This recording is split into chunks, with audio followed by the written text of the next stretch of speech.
Good morning, everyone. We will call the Arizona State Board of Pharmacy back to order. Today is August 17th and the time is 8:30 in the morning. If Dr. Gandhi can please take roll call to establish a quorum and note if there are any additional recusals from yesterday.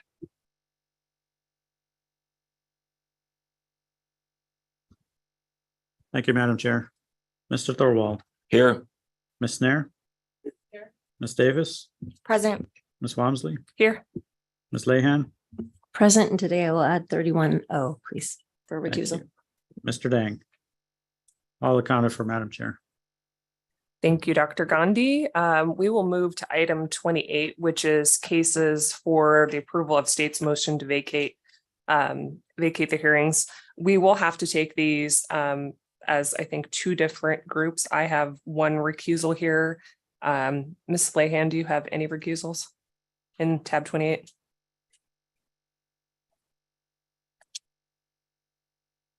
No. Okay. So let's do 20. We can take them as a group, right, Diane? If you have a recusal, take that one out. Right. That's Yes. what I was going to do. And then take the rest. Okay. Yes, So correct. let's do 28A, 28C, 28D, and 28E together.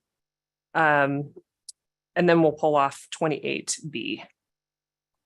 So this is the time and the place for the board to consider consent agenda items 28A, 28C, 28D, and 28E.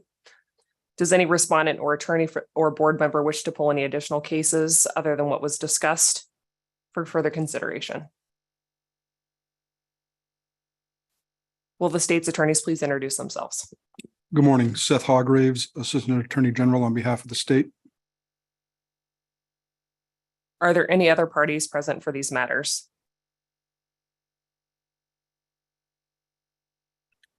Layla, Veronica Atua, Amalia, Jenny Martinez, Drew Tucker, or Samantha Martinez? Is anyone present?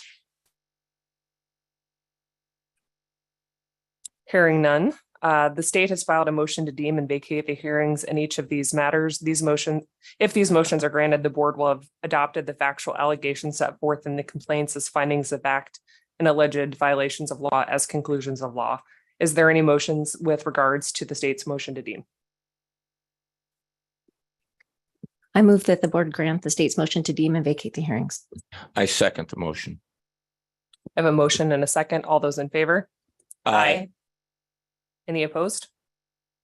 Hearing none, we'll now deliberate on the appropriate discipline to be imposed. I'll make a motion to adopt the state's recommended discipline as set forth in its motions to deem and vacate the scheduled hearings. I second the motion. Motion and a second. Any further discussion? Dr. Gandhi, can you do roll call, please? Certainly, Madam Chair. Mr. Thorwald. Aye. Ms. Nair. Ms. Davis. Aye. Ms. Walmsley. Aye. Ms. Lahan. Aye. Mr. Dang. Ayes have it, Madam Chair. Thank you. This concludes these proceedings. The board's decisions will be reduced in written orders and sent to each of the respondents. Ms. Davis, I'll give it over to you for item 28B. Thank you. This is the time for the board to consider consent agenda item 28B. Does any respondent, attorney, or board member want to pull this case from the consent agenda for further consideration? Will the state's attorneys please introduce themselves? Good morning, Seth Hargraves, Assistant Attorney General on behalf of the state. Thank you. Are there any other parties present for these matters? Ms. Payne?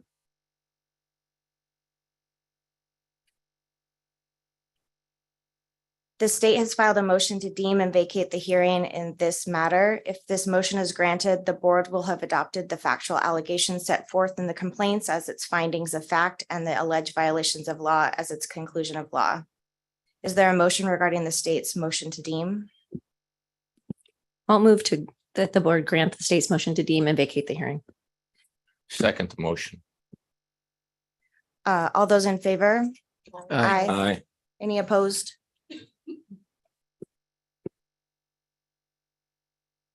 All right. I'll deliberate the appropriate discipline to be imposed. I move That the board adopt the state's recommended discipline as set forth in its motions to deem and vacate the scheduled hearings. Second. I have a motion and a second. Any discussion? We'll do a roll call. Thank you, Madam Chair. Mr. Thorwald, Aye. Ms. Nair. Aye. Ms. Davis, Aye. Ms. Wamsley is recused, Ms. Lehan, Aye. and Mr. Dang. Aye.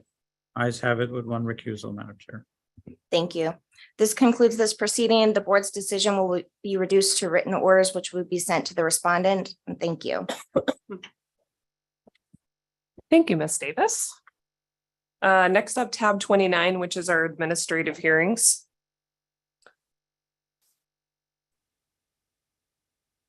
I have one recusal in this tab as well. Looking for some direction. Should we take these together or individually? Individually, please. Okay. Thank you. Okay, you have someone on as well. Okay. This is the date, time, and place where the matters involving Desiree Shea Barnes, board case number 23-0014 is scheduled to be heard by the Arizona State Board of Pharmacy. This is a formal administrative hearing to determine if there have been violations of the board's statutes and rule and whether disciplinary action is warranted. Board members that are present today include Lori Wamsley, Tennille Davis, Kristen Snare, Kevin Dang, and Cedar Lahan, and Frank Thorwald. Let the record reflect that the board members have been furnished copies of the complaint and notice of hearing and all pleadings of the record. Will all parties please introduce themselves, starting with the state. Seth Hargraves, Assistant Attorney General on behalf of the state.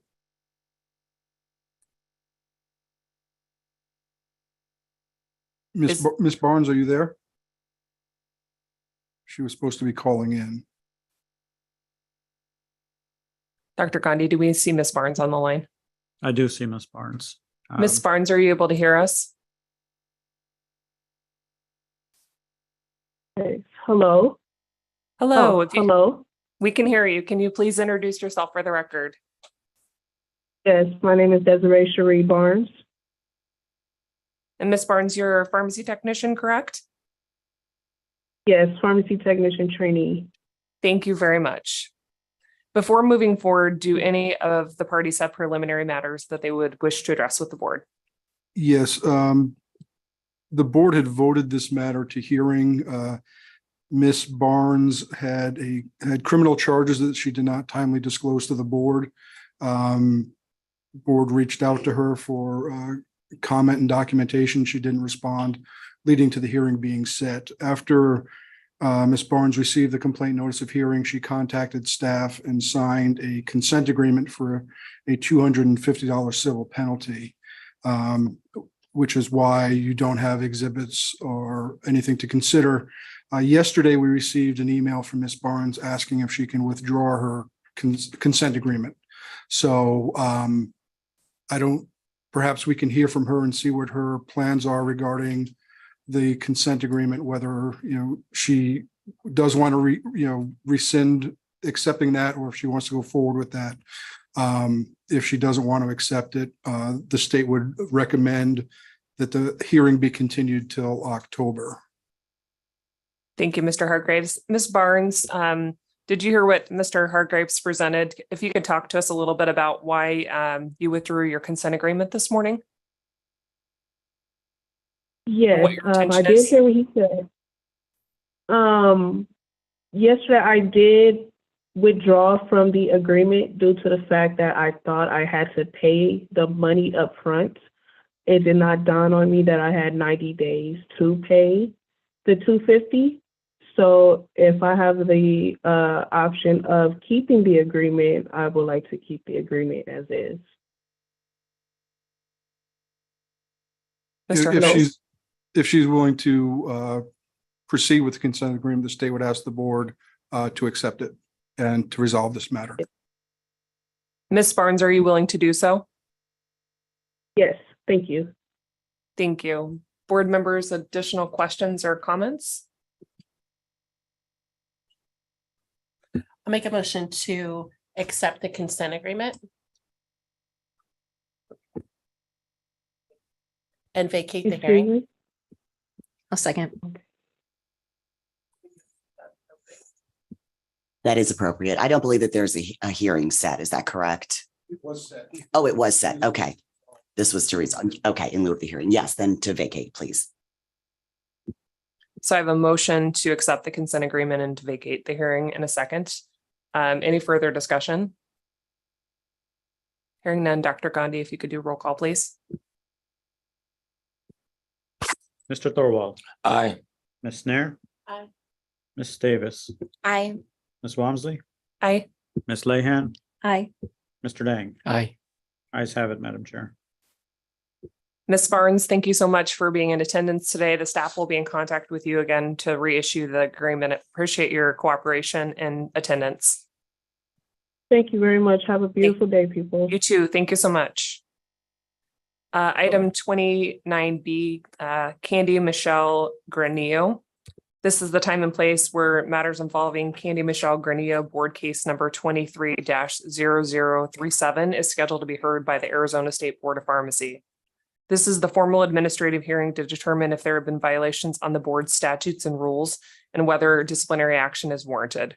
Board members today include Lori Walmsley, Tennille Davis, Kristen Snare, Kevin Dang, Cedar Lehan, and Frank Thorwald. Let the record reflect that the board members have been furnished with copies of the complaint and notice of hearing and all pleadings of records. Will the parties please introduce themselves, starting with the state? Seth Hargraves, Assistant Attorney General, and I do not believe Ms. Granillo will be present. Thank you, Mr. Hargraves. Dr. Gandhi, can you confirm if she's present or not? I do not see her signed in, Madam Chair. Ms. Granillo, if you're present, if you could please introduce yourself. Hearing none, let's go ahead and proceed. Before moving forward, do the parties have preliminary matters that they wish to address with the board? Yes, thank you. After the complaint and notice of hearing was issued, we were contacted by Ms. Granillo. In your packet is a signed consent agreement for a voluntary surrender. The state would ask that the board accept that signed consent to resolve this matter and to vacate the hearing. Thank you. Board members, any questions or discussion?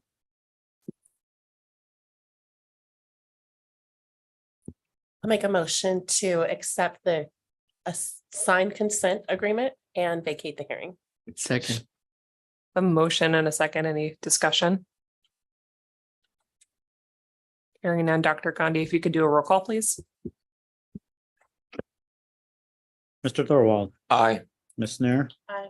Ms. Davis, Aye. Ms. Walmsley, Aye. Ms. Lehan, Mr. Dang. Aye. Ayes have it, Madam Chair. Thank you, Dr. Gandhi. This concludes this matter. Item 29C, Alan Portillos. I assume you're recused on this one, Ms. Lehan. Yes, thank you. This is the date, time, and place where the matters involving Alan Portillo's board case number 22-0696 is scheduled to be heard by the Arizona State Board of Pharmacy. This is a formal administrative hearing to determine if there have been violations of the board statutes and rule and whether disciplinary action is warranted. Board members present today include Lori Walmsley, Tennille Davis, Kristen Snare, Kevin Dang, and Frank Thorwald, with Cedar Lehan recused. Let the record reflect that the board members have been furnished copies of the complaint and notice of hearing and all pleadings of record. Will those parties please introduce themselves, starting with the state? Seth Hargraves, Assistant Attorney General on behalf of the state. And again, I don't expect Mr. Portillos to be here, but we can confirm that. Thank you, Mr. Hargraves. Dr. Gandhi? Madam Chair, I do not see the individual online. Mr. Portillos, one more call. Are you present today? Hearing none. Before moving forward, do you have any preliminary matters that you would like to address with the board, Mr. Hargraves? Yes, thank you. Again, after the complaint notice of hearing was issued, we were contacted by Mr. Portillos. He indicated is no longer working in the field of pharmacy and signed a consent agreement for a voluntary surrender, which is in your packet. State would ask that the board accept that signed consent and vacate the hearing. Thank you, Mr. Hargraves. Board members, questions or concerns? I make a motion to accept the signed consent agreement for voluntary surrender and vacate the hearing. Second. A motion and a second. Any further discussion? Dr. Gandhi, roll call, please. Mr. Thorwald, Aye. Ms. Snare, Aye. Ms. Davis, Aye. Ms. Walmsley, Aye. Ms. Lehan is recused. Mr. Dang. Aye. Ayes have it with one recusal. Madam Chair. Thank you, Dr. Gandhi. This concludes this proceeding. I will recuse for the next one and switch places with Ms. Lehan. I need a little direction on this. There's not a script on this particular case. Absolutely. For the record, Diane DeDia, Assistant Attorney General, serving as the board's independent advisor. As I understand, this matter is simply to rescind and vacate the hearing to send it back to staff. That's the state's position. There's been a little bit more information that needs to be investigated. So I think that if you would just call the case number for the record, and then hear from the state, see if the respondent is either in attendance or on the phone, hear what they have to say, and then we'll address the rest. Perfect. Thank you. This is case number 22-0760 in the matter of Asia Michelle Tozzi. Will the parties introduce themselves, starting with the state? Yes, good morning. Seth Hargraves, Assistant Attorney General on behalf of the state. Is Ms. Tozzi in attendance? I don't believe so. Thank you. Will you present the state's recommendations? Yes, thank you. This case was initially started when Ms. Tozzi didn't disclose criminal charges as required by statute. The board reached out to her, tried to get copies of records of the case and information regarding the arrest. She didn't respond. The board voted the matter to hearing. After the notice of hearing was sent out, Ms. Tozzi submitted some documentation in response. After looking at what had been submitted, it is documentation that was initially required to be submitted. However, what was submitted raised additional questions and concerns that were not properly noticed here today and which require further investigation by staff. So the state would ask that the board rescind its vote to hearing, vacate this hearing, and remand back for further investigation of those issues to be returned to the board at a future meeting. Thank you. Is there any discussion from any members of the board? And I make a motion to rescind vote for scheduling a formal hearing, vacate the hearing today, and remand it back to staff for further investigation. Second. Perfect. I have a motion and a second. Any further discussion? Shall we take a roll call? Oh, all right. All those in favor? Aye. Any opposed? All right, the ayes have it. Thank you very much for being here today.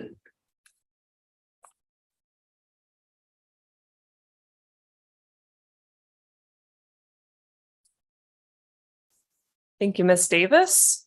I'm going to take President's liberty here and go out of order. We had a special request due to a flight issue. So I'm going to jump to, bear with me for just one moment. 31R, Madam Chair. Thank you, Dr. Gandhi. 31R, special request for Costanoa Health Systems doing business as FellerX. Do we have anybody present from FellerX?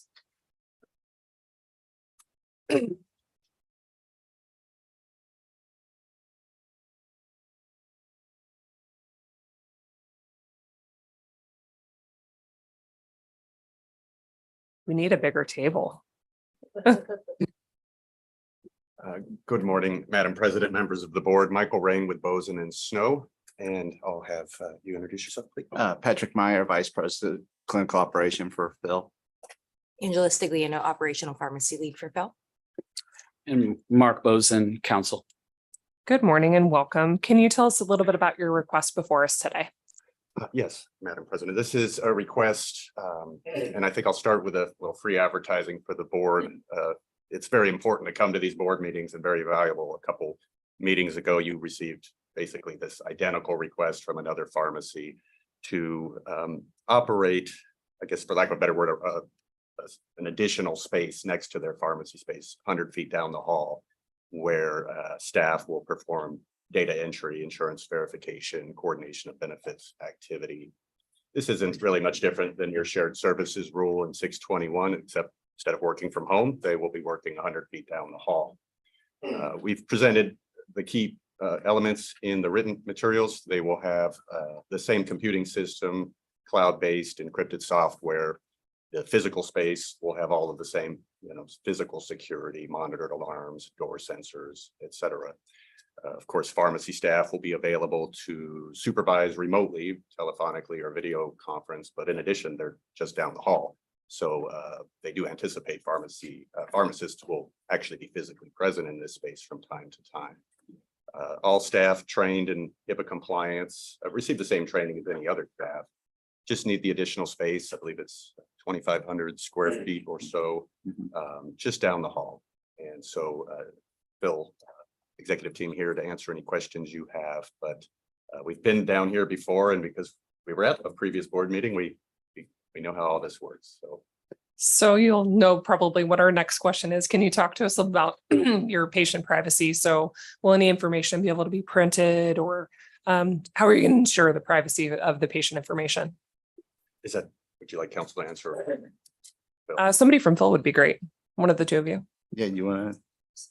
This one's gun could put on us again. So we do have an encrypted network. We also have a two-factor authentication for anybody using any of our remote or in-person stations. All of our records are kept electronically in that way and are secure. Nobody can access any of our patient health records without two-factor authentication and a password with our systems. Thank you. Additional questions? Go ahead. Is everyone in this space going to be licensed? Yes, there'll be some form from a technician to. Use the microphone. Oh, sorry. Yes, they will be technicians to pharmacists. Okay, and it's badge access to the room? Yes, it will be. Thank you. So badge access to the room and then two-factor authentication to get Yes. into the system. So there wouldn't be any PHI unless they were authorized to be there. So if there was a janitor or something like that, nobody could get into anything. Correct. Okay. Additional questions? Madam Chair, just for a point of clarification, I know Mr. Rain said it was a shared service model, but I think this is an unpermitted space, right? Correct. I simply mean that the ability to do the remote work lives in your shared services rule.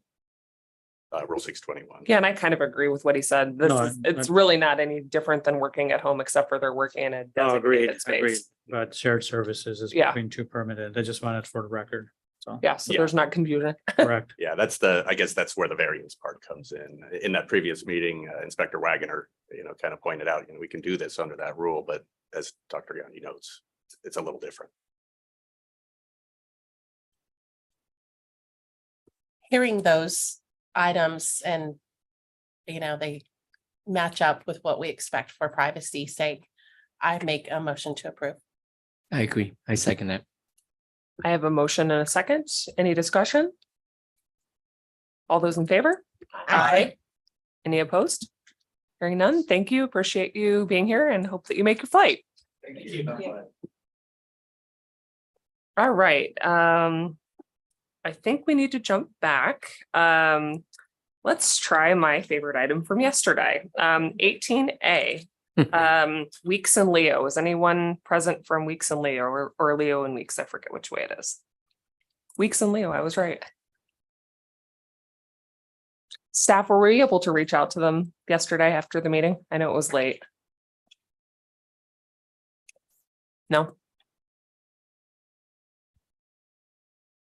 All right, we'll table it maybe until after lunch then, and then decide where we're going to go with it. Next up is item 11B. William Stearns Patterson. Mr. Patterson present?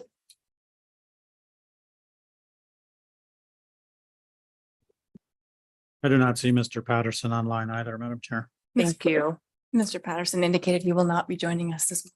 Okay, thank you, Ms. Mitchell. If you could give us a little bit of a summary to get started. Sure.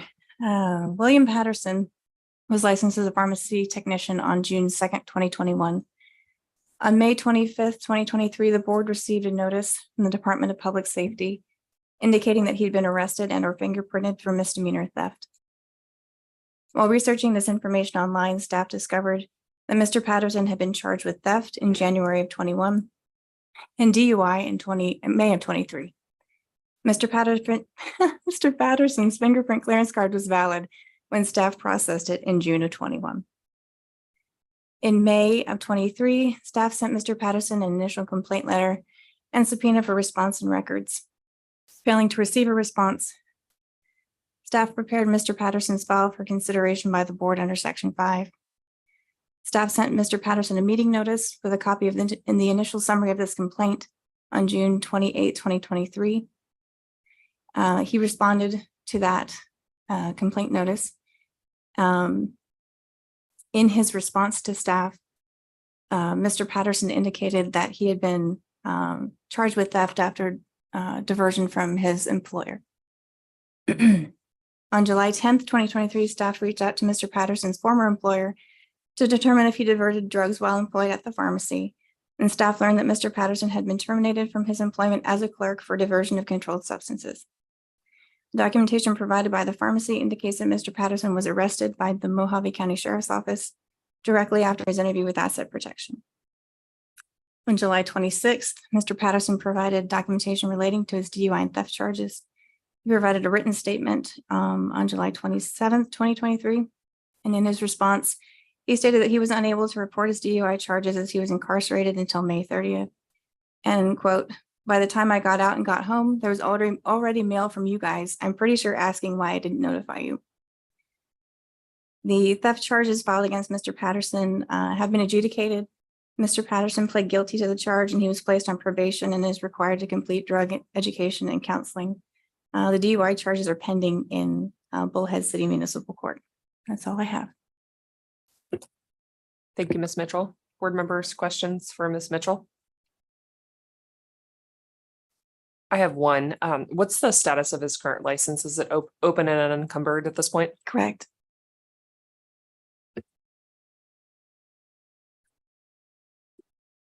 Is Mr. Patterson currently working as far as you know?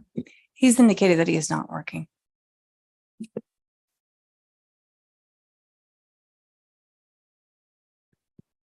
It seems to me that we should move forward to a hearing. Unless we can take action today, but I think a hearing would be appropriate.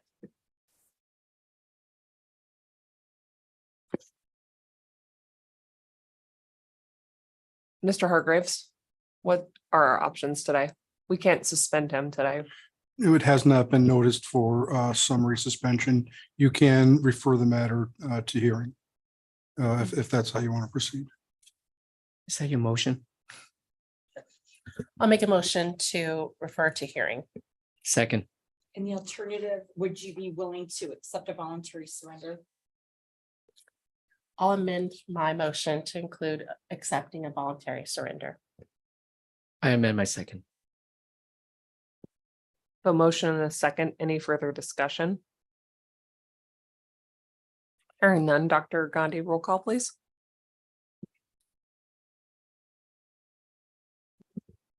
Mr. Thorwald, Aye. Ms. Nair, Aye. Ms. Davis, Aye. Ms. Walmsley, Aye. Ms. Lehan, Aye. Mr. Dang. Aye. Ayes have it, Madam Chair. Thank you. Item 18C. Advigen Pharma. Do you have anybody present for Advigen Pharma? Good morning, Madam Chair and members of the board. Mr. Narendra Borkar, President of Advigen Pharma, is present for this meeting. I think Mr. Borkar, you're on mute. Thank you very much. I see Mr. Hyber has joined the table. If you could please introduce yourself and start off with a brief summary of your application review for this non-resident virtual manufacturer permit. I'd be happy to. Good morning, board members. Steve Hyber, Compliance Officer with the Pharmacy Board. Advigen Pharma Limited, non-resident virtual manufacturer permit. And if you remember, a virtual permit doesn't actually do the work. They usually contract out with other entities. And that's really the reason why we're here today. One of the contracted entities, triggered some additional research and responses were required. So going back, give you a little historical perspective. We received a new permit application for a virtual manufacturer back in April of this year. The application was submitted due to a change in ownership, and it also included an FDA establishment inspection report for an inspection that was conducted back in August of 2019 by the FDA. The CMO company, it's Rubicon Research Private. It's an operation that's offshore. It's outside the United States. They were contracted to manufacture product for Avgen. They received some FDA observations back on that August of 2019 inspection for failure to thoroughly review any unexplained discrepancy or failure of a batch or any of its components. So we reached out for some more information, and we discovered that there was another FDA follow-up inspection conducted in January of 23, and that one also had some additional observations made at that time. One was inadequate investigation of out of specification events, and a second one was in-process materials were not tested for identity, strength, quality, and purity. So the firm provided us a response to that FDA 483, and that was included in the report. So basically, it's just the matter is before the board for your review in order to determine whether a permit being issued to this entity would be appropriate. With the individual from Avgen, I'm sorry, I didn't catch your full name. Care to make a statement before we proceed with questions? My name is Narendra Borkar. I'm the president of Adjournment Pharma. Thank you.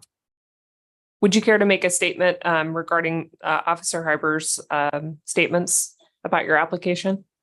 Yeah, I think Sumant, would you like to say that, or should I? Sure. Thanks, Mr. Volker. Madam President, my name is Sumant Pilgaonkar. I represent Rubicon Research, the contract manufacturer that officer referenced as part of our application change. Rubicon Research is a reputed manufacturer of generic pharmaceuticals for the US marketplace. It has been in operation since 2010. We have been inspected by the FDA 7 times. 4 of these inspections resulted in no Form 483s issued. At no stage in our operation have we ever had any enforcement action by the FDA. The last inspection the officer mentioned in January 2023 did have 2 observations. It was a surprise inspection in January by 2 FDA inspectors, and we were able to complete the inspection and get the inspection closed out within 45 days. We had the EIR in March 2023, and the FDA had no additional follow-on request after the inspection. Board members, questions? It appears that everything's in order. The contract manufacturers completed its due diligence after inspection, and I'd be comfortable making a motion to approve this virtual manufacturer permit. Yeah, it looks like they've remediated everything that's been an issue. I agree. Any other discussion, or do I have a motion? I'll make the motion to approve the permit. Second. A motion and a second. All those in favor? Aye. Any opposed? Hearing none, motion carries. Thank you very much to both of you for being in attendance. Thank you. Best of luck to you and your new permit. Thank you, Madam Chair. Thank you, board members.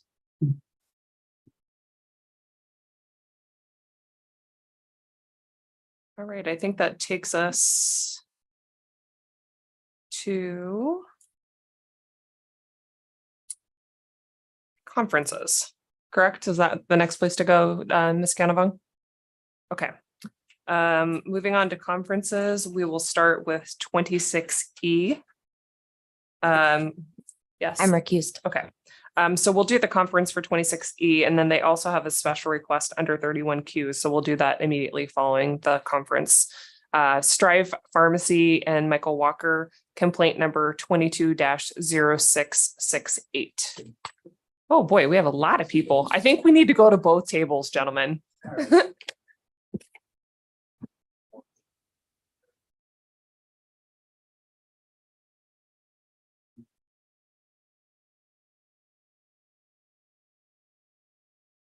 Dr. Gandhi, we need a bigger table.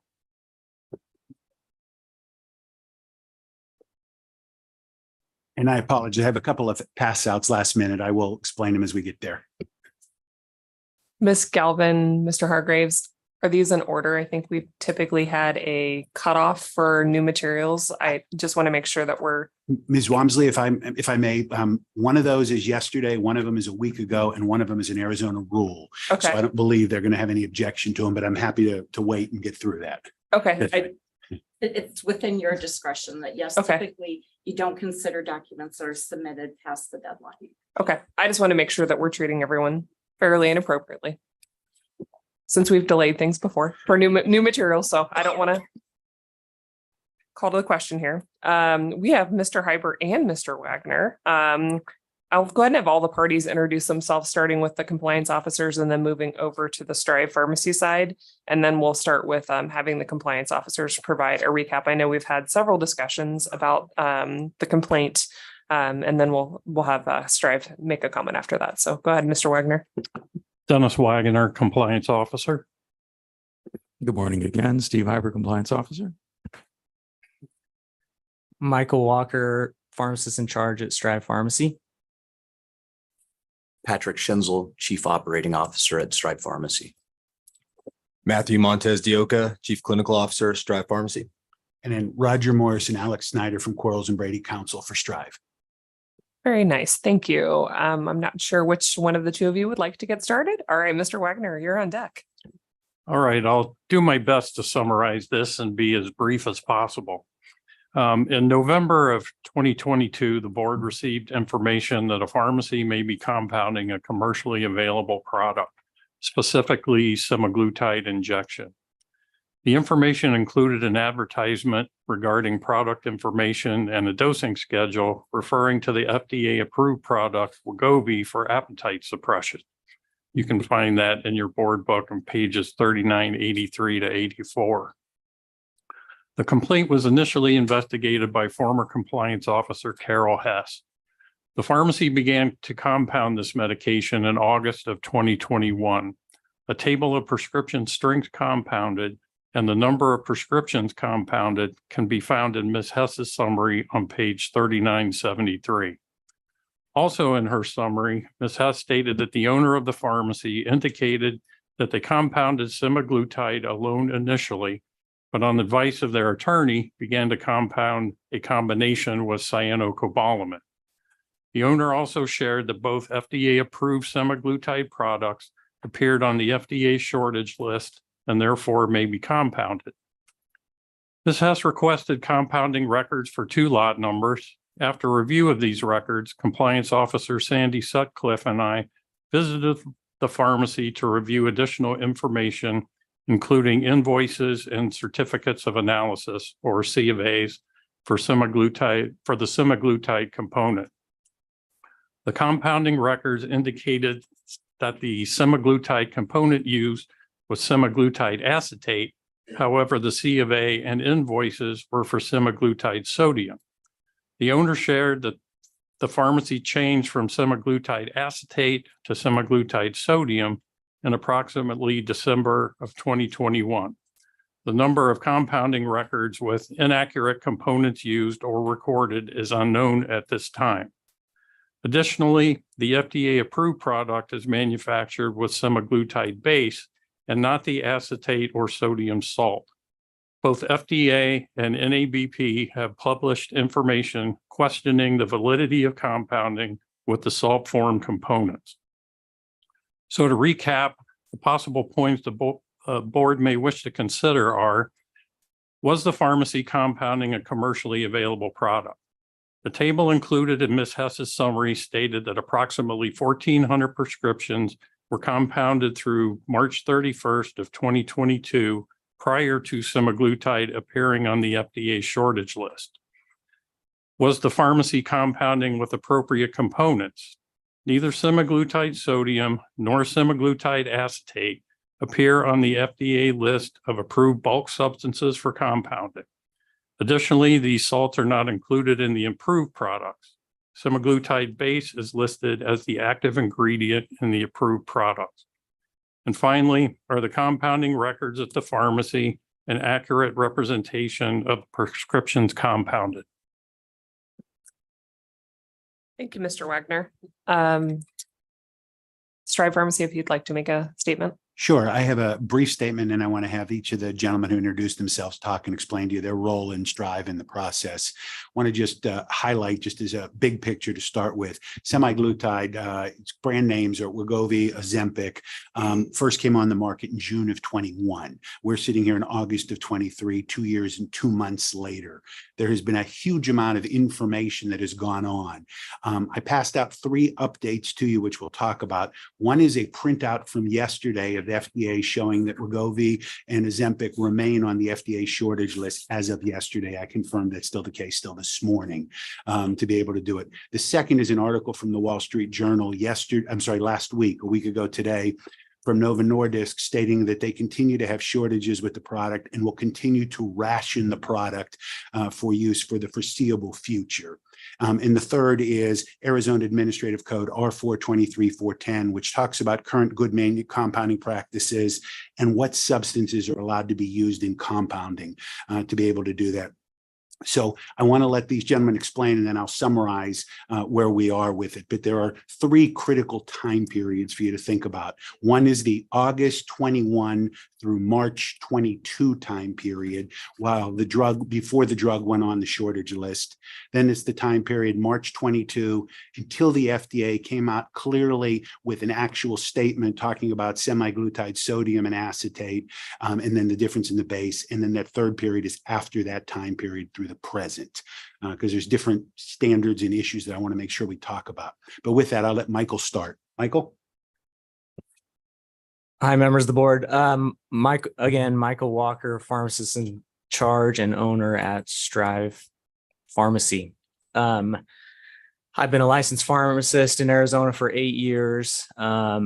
And Strive Pharmacy is a 503A compounding pharmacy where we focus on sterile and non-sterile compounding.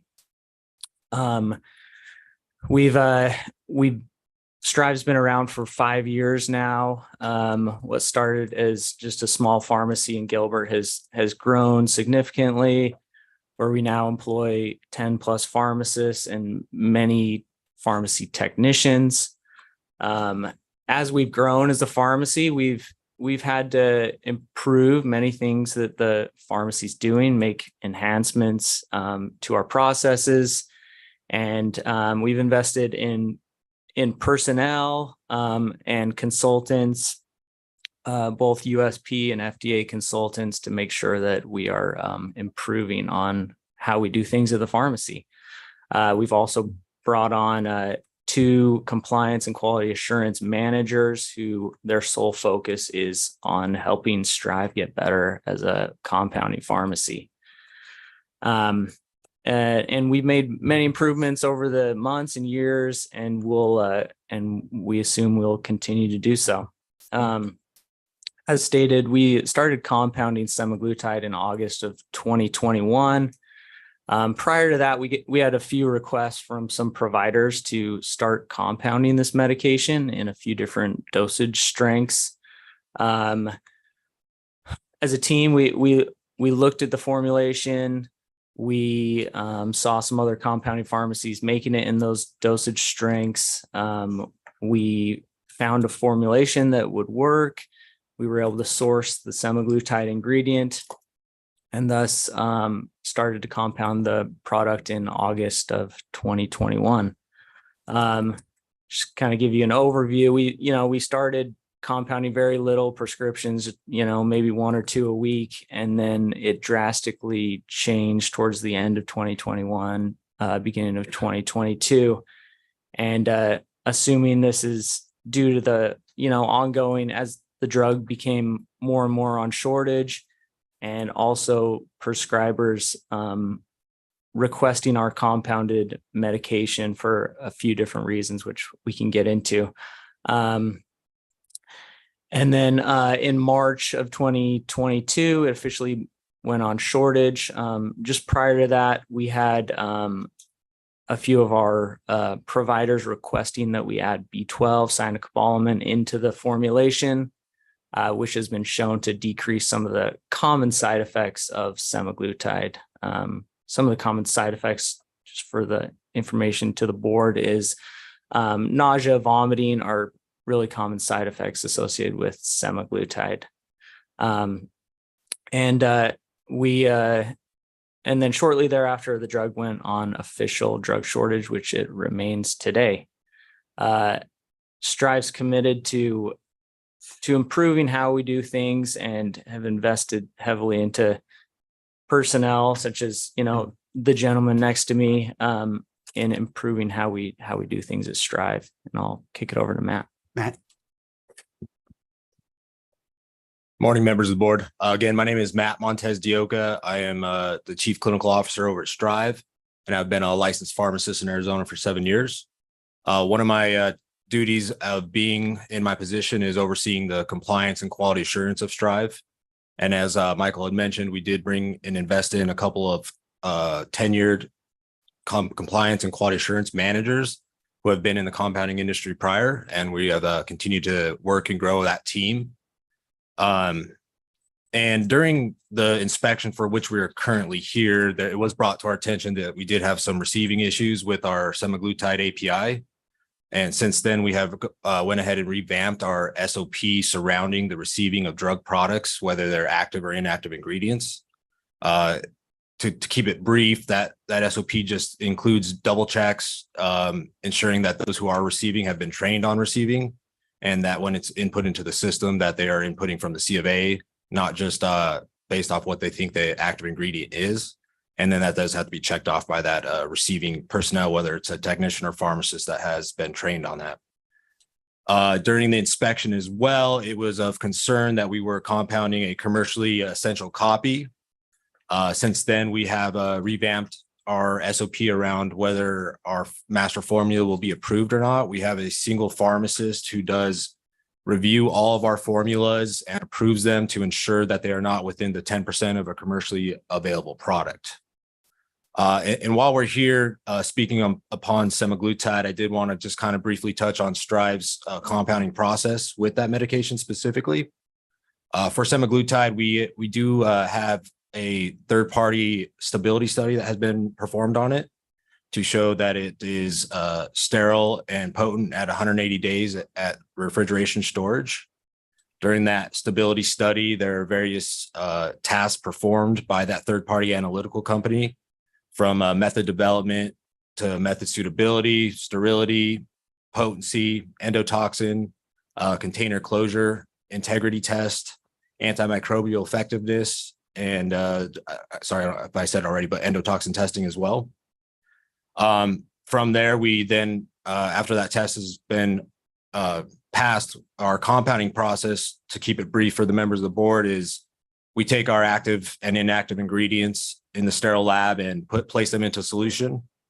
Once in solution, it does go through a sterile filterization process and then gets bottled up in the vials, sealed and septumed. After that, it does go through a QA process at Strive that includes performing a clarity, so making sure there's no particulate matter, the color of the solution, the bubble point of the filter used, and the pH of the solution. After that's checked off by the pharmacist, that batch that was compounded and each batch gets sent out to our third-party analytical company for sterility and endotoxin testing, and during which time that batch is quarantined until those test results are back and approved. At which point, we then would dispense those medications pursuant to a valid patient-specific prescription. At Strive, we're constantly trying to improve and get better. We do send many of our technicians within our sterile department and our pharmacists as well to various trainings and courses. Some of the most recent have been we're at PCCA out in Houston to their sterility assurance program. We've sent 5 already and sending 5 more. And we do have this e-learning program that PCCA has developed to ensure our compounders are up to date on 795 and 800. And we are going to be utilizing the critical point 797 training material for our sterile compounders. And with that, I will go ahead and pass this over to Patrick. He'll talk about a few things within our operations. Hi, members of the board. My name is Patrick Schenzel. Been a licensed pharmacist since 2006. I've been with Strive Pharmacy since early summer 2021. As I came over to the Stripe Pharmacy, we started to see what we believe was commercial supply chain issues in fall of 2021. We at that point sourced from a lone supplier that we could find at that time. It was Darmerica. At that time, Darmerica actually had semaglutide acetate. At that point, we used our professional judgment to start compounding the product because we felt it was a component of an FDA approved product. And that's actually what we consider compliance to what's allowable from a bulk drug substance. We started to see what we also felt in the spring of 2022. We had supply chain issues actually trying to source that. We ended up identifying Biopeptic. They are a CGMP certified, FDA inspected and registered API manufacturer. They actually specialize in peptides. We started talking to the leadership at Biopeptic. One of the first question marks kind of in the national registry was, can you use the salt or do you have to use the base? At that point, all hit the team at Biopeptic. They stated the only thing that was available was actually the salt form similar to Darmerica. So we, had that conversation no less than 6 times with Albert. And by the spring of 2023, we, in the national news, everybody was questioning whether or not you could use the salt or the base. We kept pressing the team at Biopeptic to give us the base form. At that point, they went back, they reformulated their API manufacturing process. They stated at that point they could get us the base form, but that was a year after starting to question whether or not we could use the base versus the salt. So prior to the FDA actually having a recommendation to only use the base form at that point, we were already front running that, and we'd already confirmed via Biopeptic that we were going to start to get the base. So as of this point, we are following that FDA guidance, and we only use the base form to compound any of our semaglutide product. So with that, members of the board, I want to just give a quick 2-second summary with it. They had a couple of issues that were acknowledged in Inspector Hess's report as to documenting whether it was semaglutide acetate or semaglutide sodium at the beginning. They've changed the process to do that. They acknowledge that error. They've added more personnel, more policies and procedures. From the beginning, they have compounded semaglutide pursuant to individual patient prescriptions from the doctors. They have always made it at a strength that is not available from Novo Nordisk or any of the commercial products. And under the FDA guidelines, it has to be more than 10% different than the FDA strengths. Their product has been more than 10% different. So it fell outside of whether it was commercially available or not based on strength. In addition, the commercially available products are available in a pen form where you dial up the dosage. Theirs is in a flexible dosing that you can change the dosing at any amount. And a lot of the doctors' doses actually talk about titrating and moving and changing it. And the doctors want it on a different dose. So we don't think this was the same as the commercially available from day one to be able to do it. And then the final point I want to do is, again, in my pass that I highlighted R423-410B1C, which is Arizona's current good compounding practices. And it talks about what a pharmacy permittee must do. And I just want to highlight all substances for compounding that are received, stored, or used by the pharmacy permittee. A, must meet official compendium requirements. B, are of a high quality, etc. Or C, are obtained from a source that in the professional judgment of the pharmacist is acceptable and reliable. They have done that. I believe they meet C. The standard around the country at the time was for that. There are a number of boards of pharmacy that dealt with this issue prior to you guys dealing with it. In fact, the Utah board discussed that the sodium and the acetate were acceptable during this time period. They used their professional judgment. Again, they acknowledge they made mistakes on some of the record keeping that Ms. Hess pointed out, but they believe sitting here today, they are in compliance with the rules that exist, particularly given the shortage that's going on and particularly given the acute need for this product. Thank you. Thank you, Mr. Morse. I think Mr. Dang had a question. Yes, I do. So I kept hearing the words professional judgment over and over again. As I'm reading the message from FDA, it says that the agency is not aware of any basis for compounding using the salt forms that would meet the F, D, and C requirements.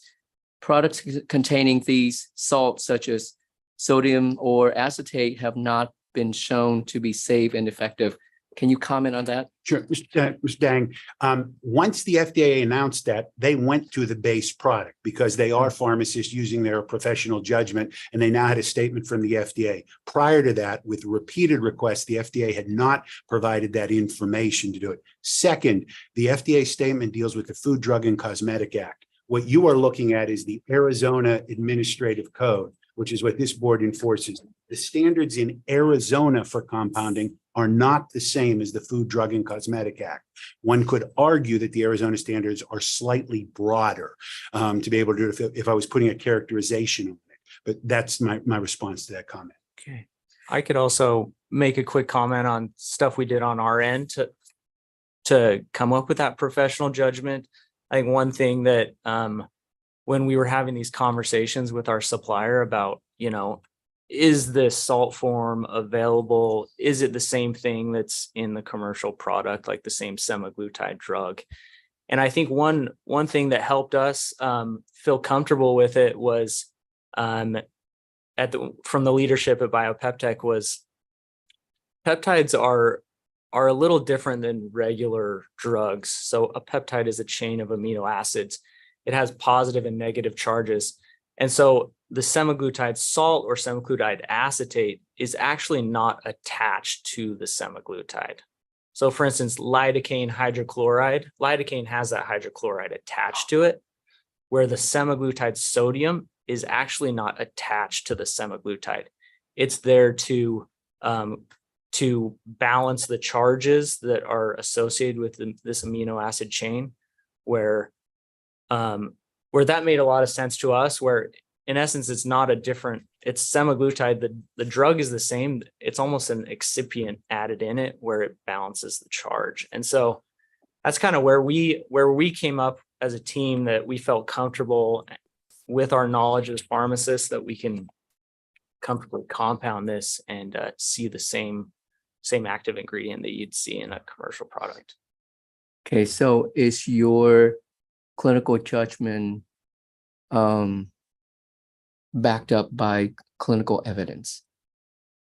There is some studies talking about counter ions that we were presented from the leadership at Biopeptech, where it talks about the same concept of peptides and charge and the balancing the charges. And so that's why originally we felt that the semaglutide, whatever salt form was associated with it, we were actually getting the same. Once it was mixed together, it was all the same drug. I don't know if that answers. To clarify, the attraction between the sodium and the semaglutide is an electrostatic attraction. And once you put the API into solution, that sodium or acetate dissolutes to when it's in solution, you just have the base alone. Okay, so those are your opinion. I guess my main question is, all of your professional judgment, are those clearly supported by evidence-based literature? And if so, do you have any evidence that you can share with us? So just to ease our mind. Sure. In the materials we submitted fairly significant materials in response to the complaints. There's a significant amount of that. There's also a question, and I said, until the FDA came out with their statement, the FDA has been inconsistent because it allows salt forms to be used as a base component in a number of other examples that are there. So that was why we were looking for the clarity. So given that nature of the product at that time and their studies and their clinical information, they made that base. Again, as soon as the FDA clarified it, they've gone to the base. They've changed what they're doing, but that was their base, their thought process at the time. And my last question. So is your product primarily utilized for weight loss or for both weight loss and diabetes, type 2 diabetes? We use it for both indications. Yeah, there's shortage from. So Wegovy is approved for weight loss. Ozempic is approved for type 2 diabetes. And we see it used for both indications. Okay, thank you. I really appreciate the commentary on the timeline. I know this has been a really evolving topic in the industry, and it helps, at least in my mind, to clarify it. So just to reiterate, to make sure that I understand. You had reached out to all of the parties that you thought were appropriate, including the FDA, before you started doing this. inconsistent direction. You went on what the information was at the time. Once the FDA came out and said, yeah, this is a little questionable, you changed. In the meantime, you've done additional things to make sure that the record keeping documentation has been cleaned up and additional training with your team. Is that a fair summary? Yes, that is. Additional questions? Madam Chair, Comments? just to clarify, when did you guys reach out to the FDA? Was it prior to compounding? We personally have never reached out to the FDA directly. The industry has and the compounders have, and there's been significant communications about it.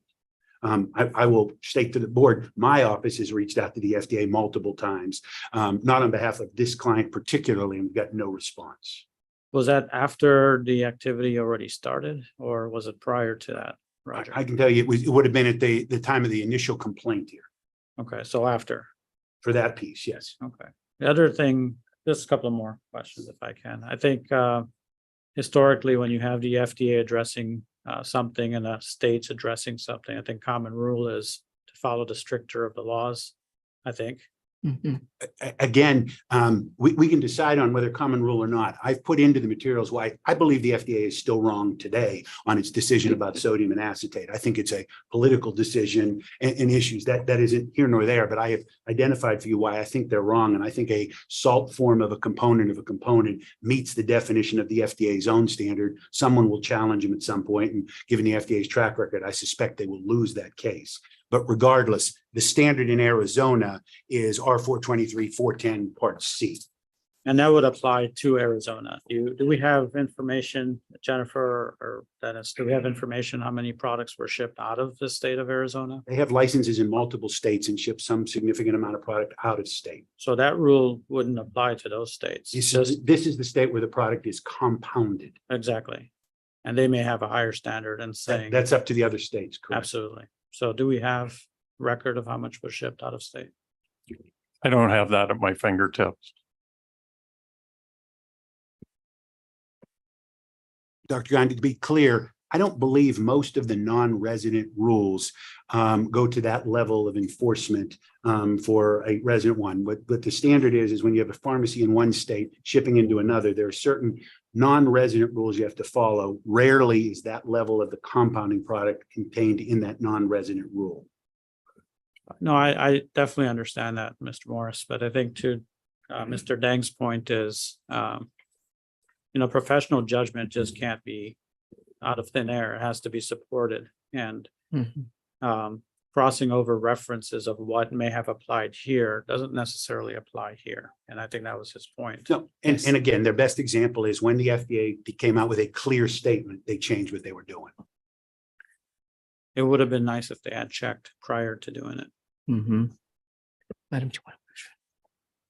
Okay, so another question I have is that looking at the one of the documents included in our packet here, the strength, your strength compared to the manufacturer's strength are completely different.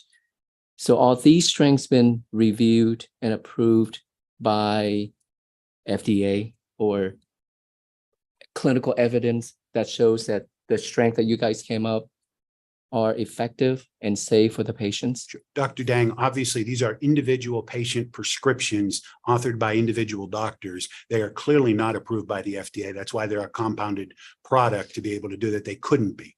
But then I guess my question is, how do these doctors come up with these strengths? Are there clinical evidence from from group of scientists or somewhere that shows that these strengths are 100% safe and effective?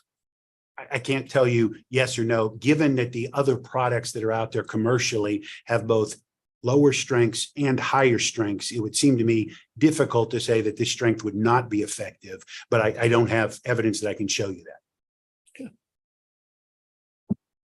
I have a question about the record keeping. I don't think we've talked about that much. The lot numbers were not matching up or did not appear correctly. Can we talk about that?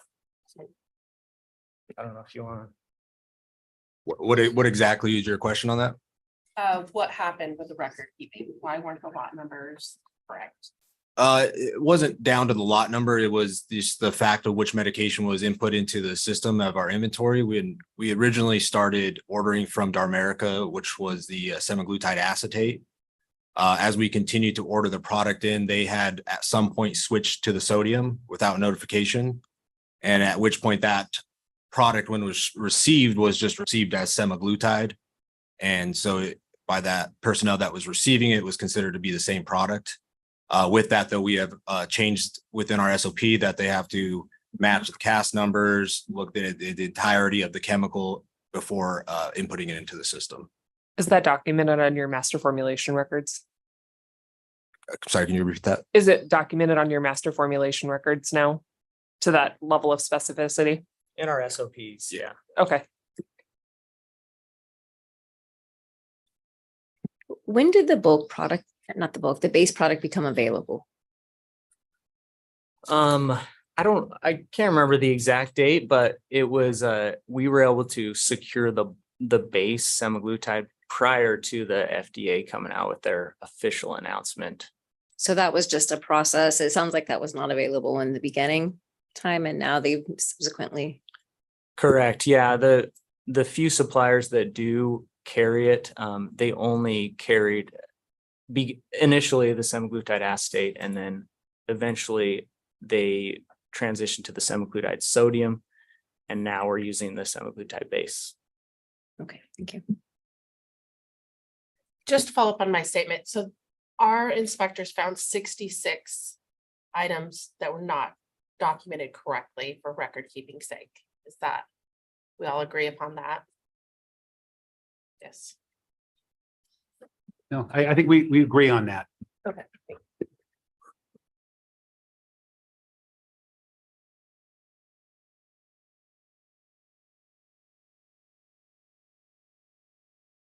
Any additional questions, or are we ready to start to think about next steps?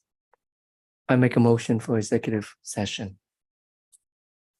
Second, For what purpose?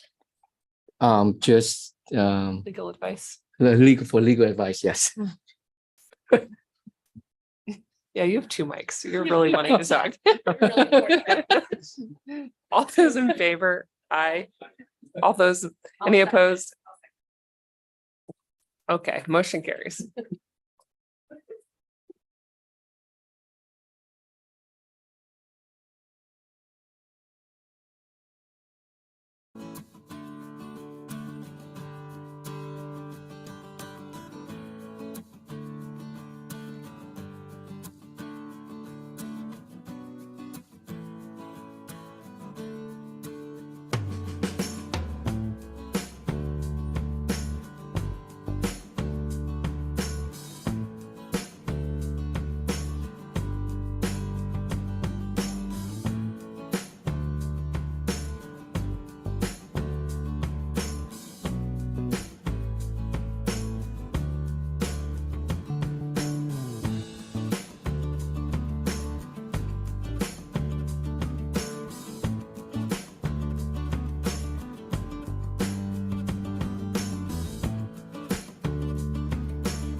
All right, welcome back from executive session and break. Dr. Gandhi, roll call, please.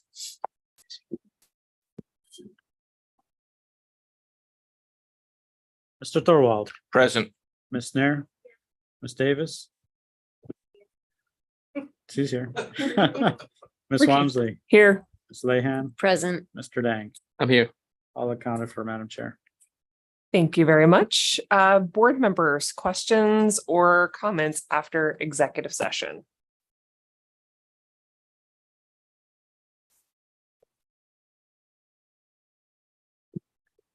I have a question.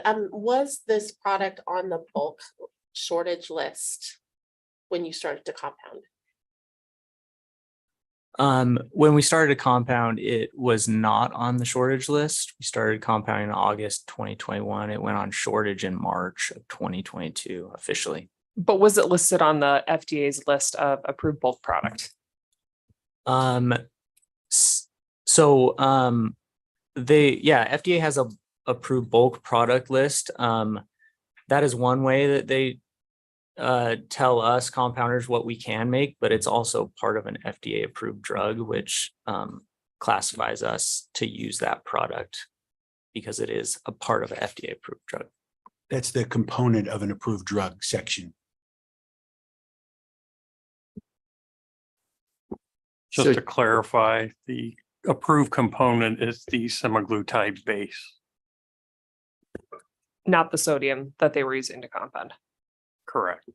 And I think we all acknowledge that today. Mhm. It's what was the thought process 2 years ago? or Yeah, and a year ago? I think just for members of the public too, this has been a very evolving topic, and I think the guidance has changed quite a bit over time. Additional questions, board members, discussions or thoughts on kind of where to go here?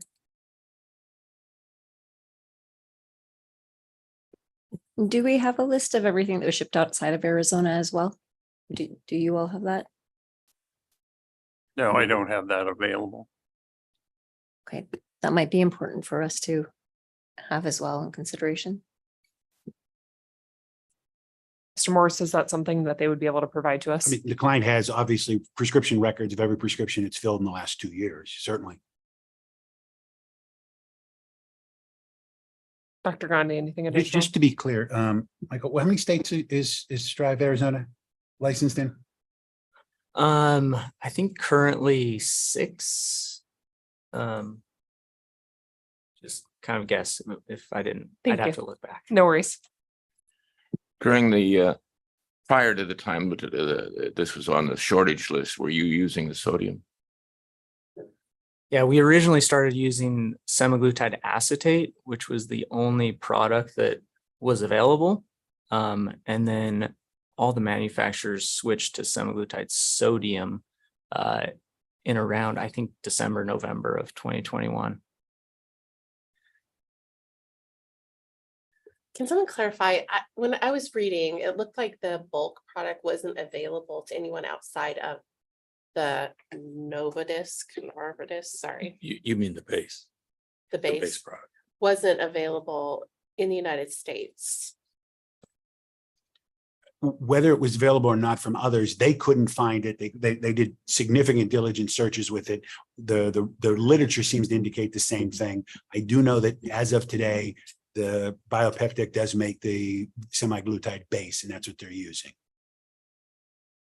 Okay, it just looked to me like it wasn't available to anyone in the United States outside of that manufacturer. I don't know. I know the issue with Novo Nordisk and a number of other pharmacies is in litigation on patent related issues. This pharmacy is not involved in that litigation. Okay, that's To- what my train of thought Correct. was. Did you have a comment, Mr. Hyper? No, Okay. no, it's just nodding.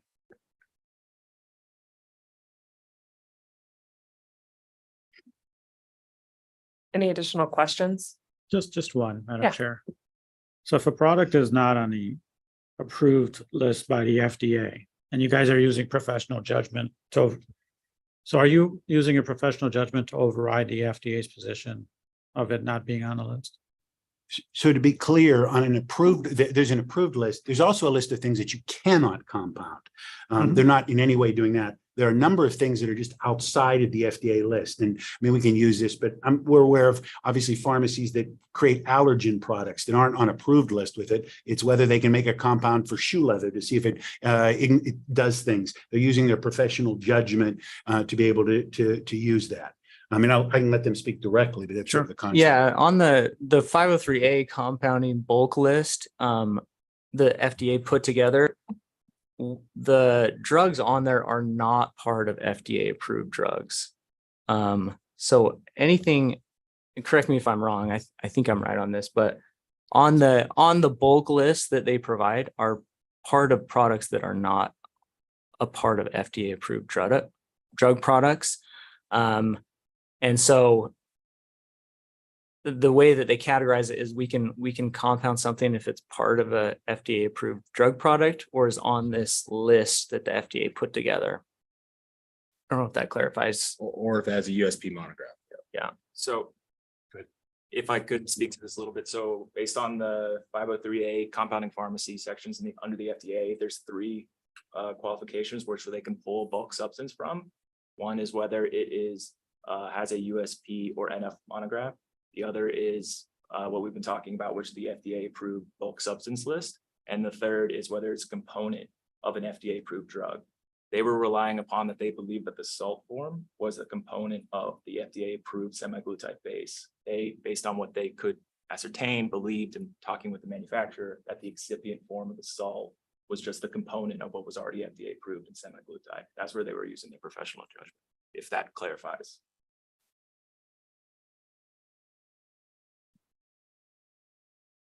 Unless there's more discussion, I'm ready to make a motion. Go ahead, throw it out there. All right, I'll make a motion for $1,000 fine for record keeping purposes. It looks to me that maybe kind of a rocky or confusing start with the compounding of this product, but that you've corrected and are back on the correct course now. So I feel comfortable with just addressing the record keeping at this point.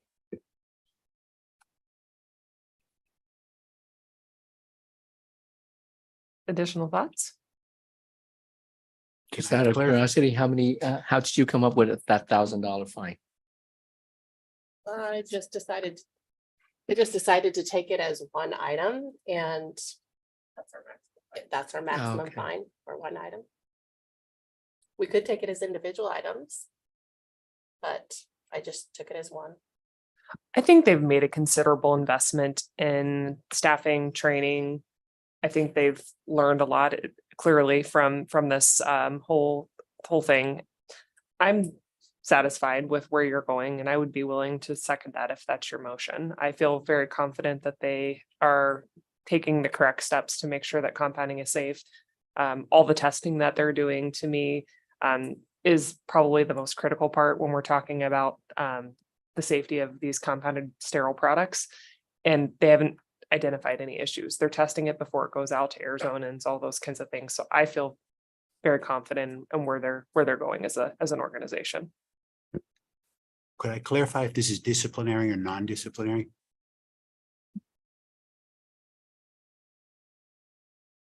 I think it has to be disciplinary. I in would this say particular disciplinary. case. Yes. You know, the importance of tracking and tracing is just so vital. I would say it would be disciplinary. Dr. Grande, I don't think we have the ability to do non-disciplinary for record keeping, do we? Even? Administrative type issues we do. Yes. Okay.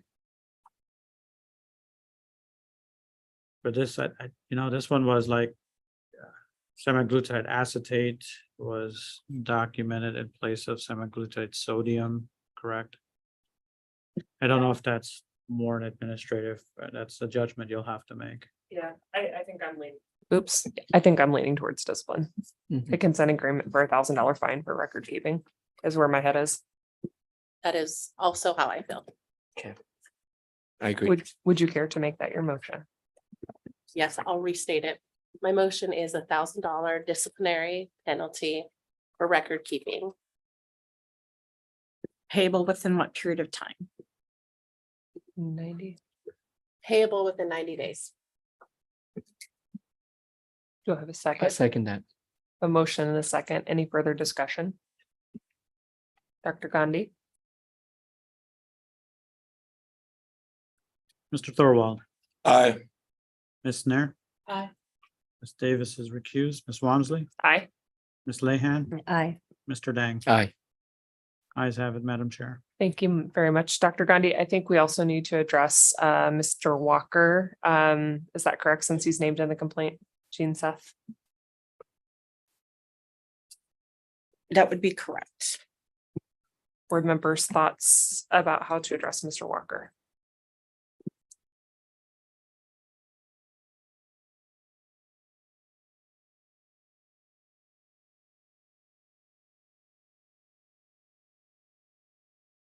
Who's the owner of Strive? Myself.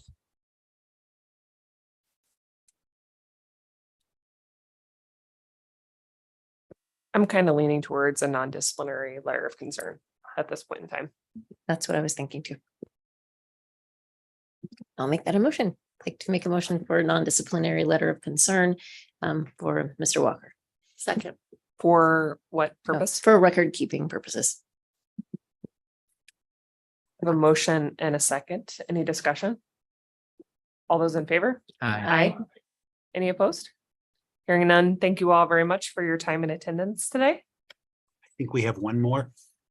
Oh, yes, that's right. I forgot. We have the variance or the special request. Thank you for reminding me, Mr. Morris, keeping me honest. That is 31Q Correct. in the book. So Strive Pharmacy has a special request. If you could give us a little summary about what you're requesting here. Sure. Madam Chair, before we start, Roger, I'm sorry. Ms. Galvin, Mr. Hargraves, just for the record, Tennille is back. I think she recused because of the subject matter, not necessarily the pharmacy, correct? That's my understanding, yes. Okay, I just want to put that on the record. Thank you, Dr. Gandhi. Any objection to her participating? No. Okay. Go ahead. They have a request, as you can hear, this is, they're continuing to grow. They're continuing to add personnel people. This is continuing to be a large area. They need more space. They're in the process of looking for a bigger new single space. But at the moment, they can't find any contiguous space. They found additional space 150 feet down the hall from the suite that they're in. And they want to expand the pharmacy footprint to include this additional space 150 feet down. It is non-contiguous space. They would have either pharmacist or remote personnel or remote video watching the additional space, but they want it to be licensed space. Unlike I think the one that you had earlier, where it was just people working remotely, they want it to continue to be licensed space. They believe in the next 2 years, during the time this deviation is in place, be able to find a single space or either move, combine, or move elsewhere. But they'd like to be able to have additional space to be able to grow, have appropriate room for personnel to be able to do these things. So what will be occurring in that space? Yeah, and Actually, I want to introduce one other person. Sorry. So, excuse me, I'm Chase Weston. I'm the new quality director that these gentlemen have spoke about today. One of the things that when I came on, and these guys are great at listening to all these quality directions, is that our shipping and manufacturing and receiving space was very enclosed, and it's also next to our sterile clean room. While we're meeting all certifications and bacterial tests and everything like that, we want to be better than that. So we would like to move our shipping department away so that we can get corrugated cardboard further away. We can also that way give a separate receiving area for the new 800 rules, making sure hazardous drugs are not getting anywhere near our shipping procedures, and also safer for our employees.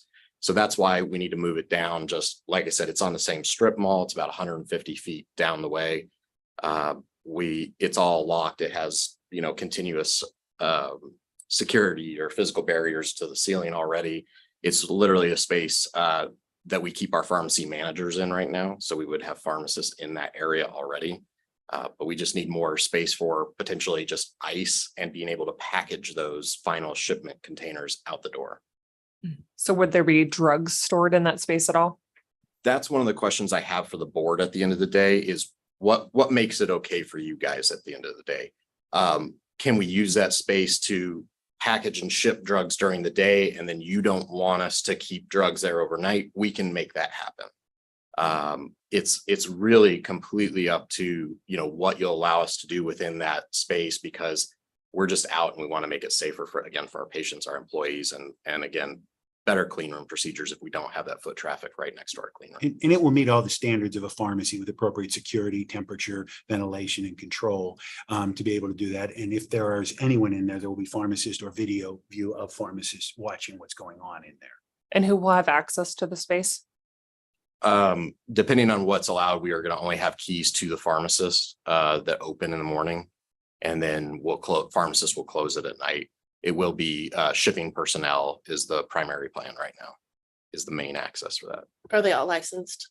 They are pharmacy clerks at this time. Madam Chair, if we do extend the pharmacy permit to include that, it would have to follow all pharmacy regulations, which means pharmacists would have to access it first before anybody else does. Do we need a remodel application almost, or? You have that in front. Okay, we do have Yeah. that in front of us, and that's in order, staff. It is from our understanding. I think we've allowed this as long as, and I think Mr. Morris had said this is a temporary solution until they find a better space. I believe we have allowed for this in the past. So given that it has all the same security standards, only the pharmacist has access before any other personnel enters, does the staff have any concern with this? Knowing it's temporary, I think to be a safer practice, I think makes sense. Additional questions? Yes, I do. So when are you expected to move to the permanent location? I believe right now we have an LOI out to a building. So, how commercial real estate goes is, we don't have a definitive date, but we would expect that to be done and built out hopefully within a year. And that was a statement I made in the deviation request, is that we are requesting the 2-year deviation just for those wiggle room things and construction. I mean, we're currently getting a new exhaust fan for some of the new regulations coming up in November, and that's taken 4 weeks just to get one part. So, supply chain issues and construction are still an issue. That's why we asked for that wiggle room of the full 2-year deviation. Can you restate the security again? You said there would be cameras. there Yep, would we be can do badge camera. access. It's a strip mall, so it's just a front door and a back door. So we have locks on those currently. That would be pharmacist only keys. We do have environmental monitoring, digital sensors through SmartSense, DigiSense. We also, have the ability to put cameras in, wireless Wi-Fi cameras, just so that we An can alarm system as well. Yeah, there's also an alarm system. Being a strip mall, is that part of that class? Yes.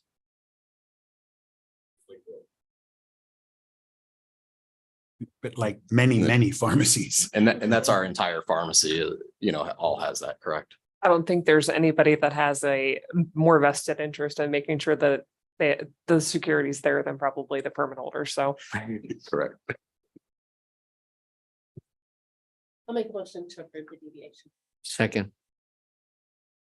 a motion and a second, any additional discussion? All those in favor? Aye. Aye. Any opposed?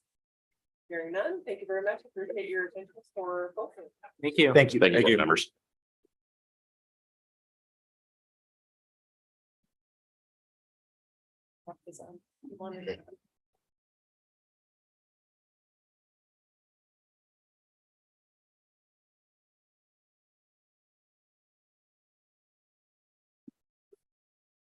P6F. Intercept Pharmaceuticals.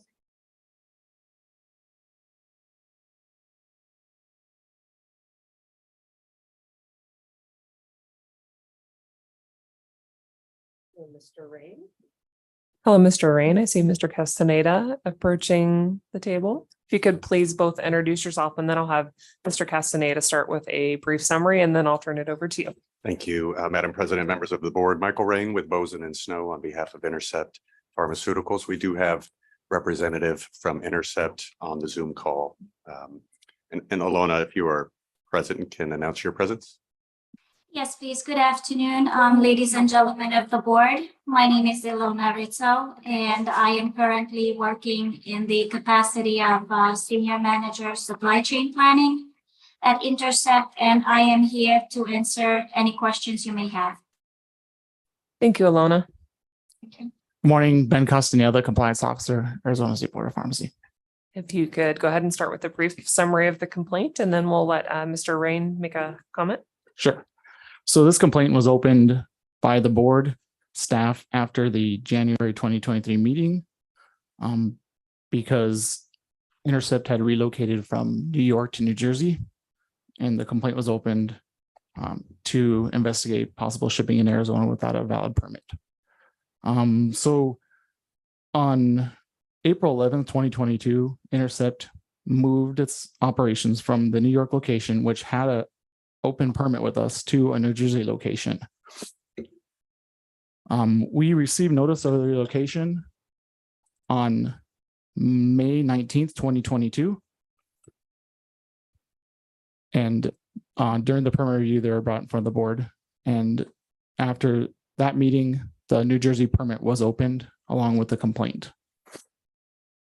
So between the time that Intercept relocated from New York to New Jersey to the meeting in January, it seems that Intercept shipped 1,029 units of Acaliva 10 milligrams and 1,295 units of Acaliva 5 milligrams. And there were 61 shipping dates that were shipped in, that Intercept shipped product in Arizona.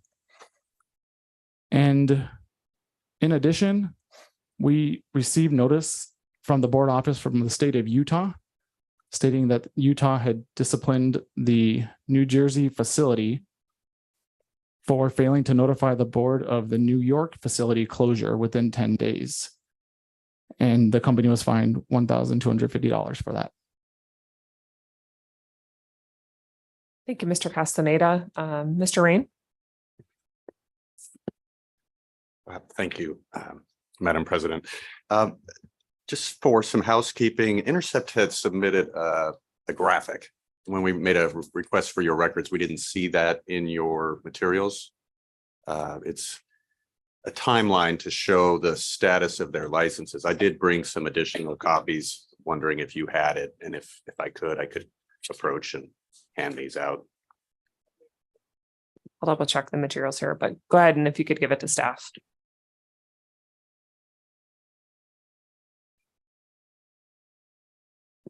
Ms. Galvin, Mr. Hargraves, is this in order? Again, it appears to be outside of your deadline for submission. It would be within your discretion whether to consider it. I believe staff is looking to see if it was provided earlier. It was absolutely provided before your deadline. If we could go ahead and have you proceed, and I'll have staff take a look at it before they hand it out. Yeah, and it's just demonstrative. I could use my hands and do about the same thing, but it would be a waste of the graphic design team at Intercept's beautiful work. Okay, so the only question we're aware of today is this unpermitted question. This issue of Utah discipline was not addressed formally in a board notice. We're not here prepared to discuss any discipline. I have no knowledge of any failure to disclose that or any issue that would pertain to Arizona at this time. If we need to discuss that more, I'm sure Ilona has some more detail about it, but I'm here today to talk about the unpermitted activity. And the question is, did Intercept ship drugs into Arizona without a valid permit? The answer is definitively no, it did not. It always had an active home state license, and it always had an active Arizona non-resident license. There was never a moment that those two components were not simultaneously in place. And the reason, I don't want to get back into the weeds of administrative law again, but I have to a little bit, is their Arizona non-resident permit didn't vanish just because they applied for a new permit. It doesn't expire by operation of law. It wasn't surrendered. They received their new Arizona non-resident permit in February of 23. Conceivably at that time, you'd say, okay, well, the old one is irrelevant or superfluous, but the board doesn't have a law that says merely because you may need a new permit, or even if the qualifications you have for a permit have ceased to exist, doesn't mean your permit just evaporates. There are things in your law that discuss that, things that are automatically surrendered, licenses expire for non-renewal. There are some automatic activities in your law, but that isn't the case for merely just applying for a new permit. It's also not the case for losing the qualification. If you believe, okay, to have a non-resident permit, you must have a home state permit. Seems logical. Just because you lose your home state permit doesn't mean your non-resident permit expires, evaporates. The best example of this, and we would see it all the time when I was working for the state, is a felony conviction. You know, most professions say you can't have this professional license if within the last 3-5 years you've had a felony. So let's say you report to the board, I was just convicted of a serious felony. That doesn't mean you don't have your permit anymore or your license. If you're a physician, doesn't mean you're not a physician anymore. It means the board has a slam dunk case to take away your license after notice and a hearing. Same thing when you're applying. You may never get a physician's license because you were just convicted of a felony. And it'd be pretty common for board staff to tell people at the counter, you can't have this license, move along. You have a felony. But that's not how it works. You deny them the license and they give them the opportunity for a hearing. And we would go to these hearings where everyone knows this is ridiculous. You can't have this license. You have a felony, but you go through the process. So Intercept never had a moment that its Arizona non-resident permit was taken away. There was no notice, no activity. It was an active permit.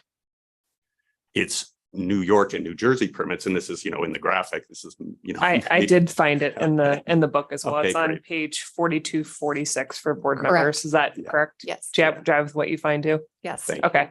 But they overlap. The New York permit was, I don't know, it wasn't surrendered. I think it was, whatever the language may be, it was turned in as unnecessary after the move to New Jersey, but that was in September and then the New Jersey permit was in July. So there was this few month period where they held them both. And, if you look at the Arizona permits, I guess conceivably you'd say, when the New York based one was no longer needed in February, when you issued the New Jersey based one, they just kind of fit together end to end. And so as a legal matter, they did not lack a permit in this state at any time. And they did not lack a home state permit. And when they switched operations from New York and New Jersey, they switched eventually, I believe that was sometime, I guess, in September, I believe, and Lona can correct me if I'm wrong, it's on the invoices. They switched the shipping address on their invoices at some point. But I think I want to take a little bit to address one other issue, which is that when Intercept came before this board back in December of 2022, several board members commended them in that meeting on their diligence. They came 9 months before they got their permit here in Arizona. They notified the board that they were moving. That was in April of 2022. Mr. Castaneda mentioned they moved in April. That I don't believe is accurate. In April, they notified the board of their intent to move. They didn't get their New Jersey permit until July. And there's no information that they weren't diligent in that process to get their permit in New Jersey. They hired SLS, a third-party vendor, to help them with that process. They notified Arizona right away, months before they had their official New Jersey permit. We're always in constant communication with Arizona. As of July, they received their New Jersey permit, and that was, let me take a step back. They applied for their non-resident permit in Arizona in May, but it wasn't a complete application because they didn't have their New Jersey home state permit yet. So Arizona said it's an incomplete application. Once you get your New Jersey permit, come on back, get their permit, near the end of July. They come in August and provide that to the board. And at that time, and this was acknowledged by, I think Dr. Gandhi acknowledged it in the December meeting, that's when their application was administratively complete. In August of 2022, it took between 5 and 6 more months for this agency to actually issue the license. And that's actually a violation of Arizona law because the board's rules require you to issue permits within 120 days of an administratively complete application. And that brings me back to an issue that I harp on a lot, which is the reason their permit was delayed 5 or 6 months was because they had inaccurately or incompletely disclosed discipline for which they received a small slap on the wrist type penalty. But their permit application was delayed 5 months for that. And I've often stressed that doesn't make a lot of sense. You were never going to deny that permit because they had a minor violation. Why hold it up 5 or 6 months just to do that? It wasn't necessary. But at the end of the day, you dismiss cases every meeting. every meeting, because you look at it and you say, these aren't culpable people. They were diligent. They did the best they could. There's cooperation and diligence and, investment. They understand these issues. And I guess at the end of the day, I would look at it and say, what more could they have done? 9 months before they got their Arizona permit, they notified Arizona. Many months before they went and got their New Jersey permit, they gave advance notice as far in advance as they could, submitted their applications, made them complete as quickly as they could. But for the bureaucracy of dealing with state licensing processes, it can't be the case that there was no possible way for them to have a lapse in license. But that's really what happened, because how could they have done anything any differently? I look at it and I can't find, what could they have done better? I mean, we shouldn't shut people down. One tiny last point, which is, let's remember, Intercept is a virtual manufacturer. They are not shipping any drugs, manufacturing any drugs at these locations. From New York and New Jersey, we're talking about an office space where paper is moved around. And so in terms of patient safety and issues like that, even if there was a hyper technical lapse in license, which there was not, we are not talking about the same sort of patient safety concerns where you want to get that home state to inspect a manufacturing facility or anything. So with all of that, I'll just conclude by saying this is a case for dismissal, and that's what we would ask you to do. Thank you. Thank you for your comments. Very helpful to get us kicked off here. What was the actual date that they moved from New York to New Jersey?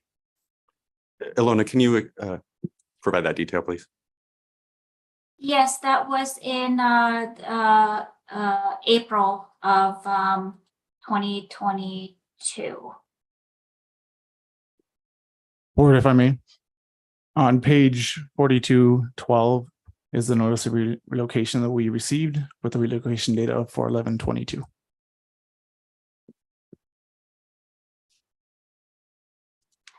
I'm sorry, can you repeat that again, please? I missed that.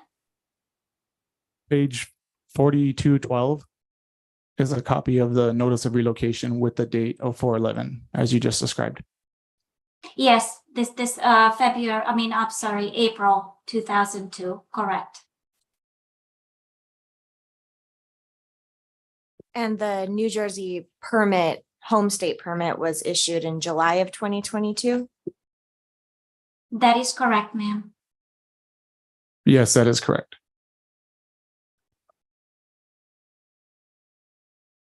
So there was a small period of time that they were operating off of a New Jersey license while they were operating in New Jersey where they didn't have a New Jersey license. So I guess it goes back to, the administrative law perspective that Mr. Rain provided. So I'm not sure if we need executive session legal advice on that, or if it matters to the group, but just throwing it out there. But obviously the administrative law is a bit in the weeds. I agree. I don't have a ton of patient safety concerns here, but I do think that there might be a small gap in time where there were some paperwork issues. Board, if I may, one more time. Yeah. If we turn to page 4224, this is the notice that Intercept sent to the board regarding the Utah discipline. And then on 4226 is the citation that was issued to the Intercept pharmacy in New York. They send it to the New Jersey location, and down in where it talks about the description under remarks, it states that there was a closure on 4/11 for that New York location.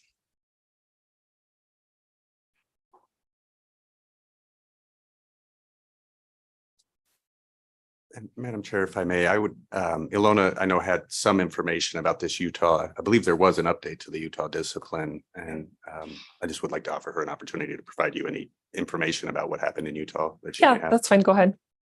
Yes, thank you, Michael. So yes, we did communicate with the state of Utah. We unfortunately, because of the delay of us informing them of the move, they also issued us a discipline. But based on our response to the state of Utah and the fact that we were trying to bring Intercept into compliance with all state rules and regulations by hiring SLS, who are experts with state licenses, They did originally fine us for $1,250, but then that fine was actually reduced to $750 as Intercept was showing their willingness to bring everything up to date, all rules and regulations with the state. I don't know if you require any more information on that, please. That's very helpful. Thank you, Alona. Thank you.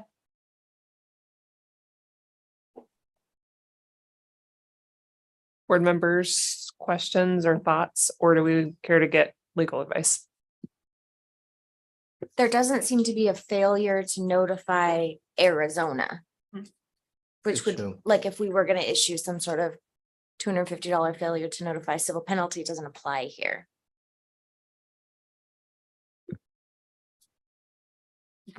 Would we have a list of items that were shipped into Arizona during this time? I know that's virtual, right? Yeah, they're not actually doing the shipping. Right. So board, that list is on page 4186. For New York and Arizona, and then sales in Arizona, and then there's a total, the following page. Madam Chair, if I may, one thing Please. that was discussed in your previous meeting, and it's in our materials, but this is a drug that only Intercept makes for US patients, that is to treat a chronic condition. Interruption in treatment can lead to life-threatening liver failure. And so you heard from them back in, I believe, December about this issue that, whatever the case, they couldn't stop, but that doesn't undermine our legal arguments. I just want to make sure you understand that that was a big concern. Noted. Thank you.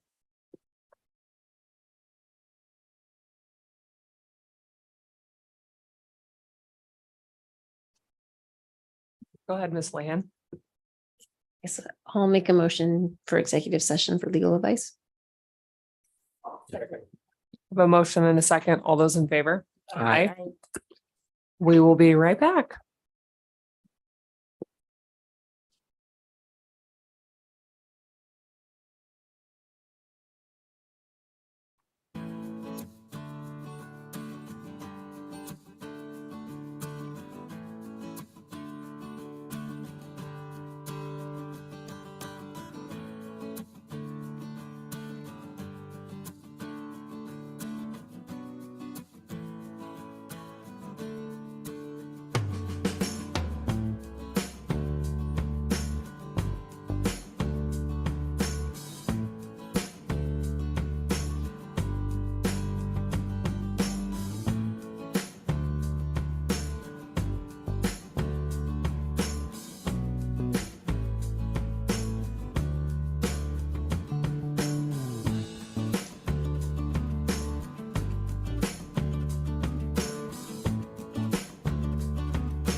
You ready, Dr. Gandhi? We are, Madam Chair. All right. Thank you. Board members, welcome back from executive session. Discussion. Intercept notified the Arizona board well in advance of its move. There does appear to be a small window of time between April and end of June, early July, where they didn't have a home state permit in New Jersey. But there doesn't seem to be any, evidence that they made any error with the intention of, defrauding or deceiving the residents of Arizona.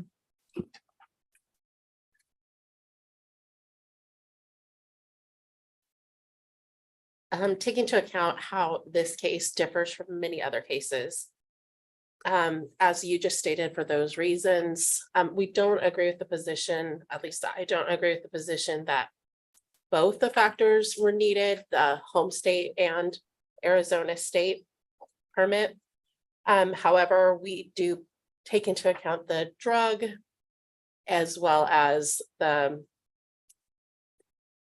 notification, early notification. So noting all the differences between this case and others, I would make the motion to have a letter of concern. Second. Additional discussion.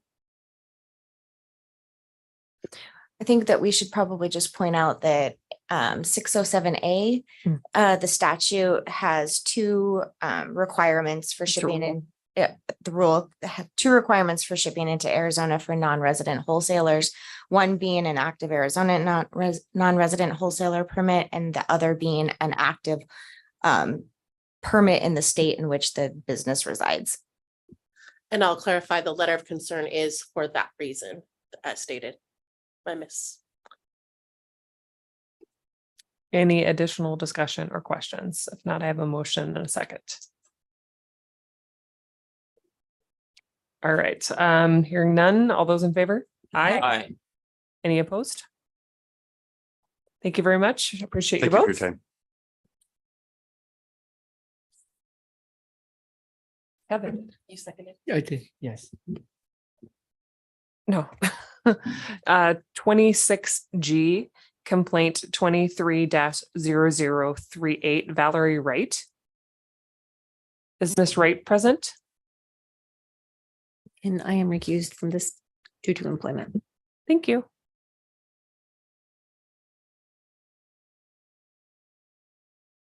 Dr. Grandi or Jennifer, do we see Ms. Wright present online? Ms. Mitchell's approaching. Do we not expect to see Ms. Wright today? No, we expected to. Wow, she didn't respond tonight. Okay.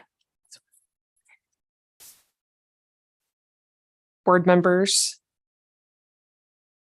Thoughts on this one? Would we like to proceed, or do we want to come back sometime later this afternoon and take the next agenda item? What's your pleasure?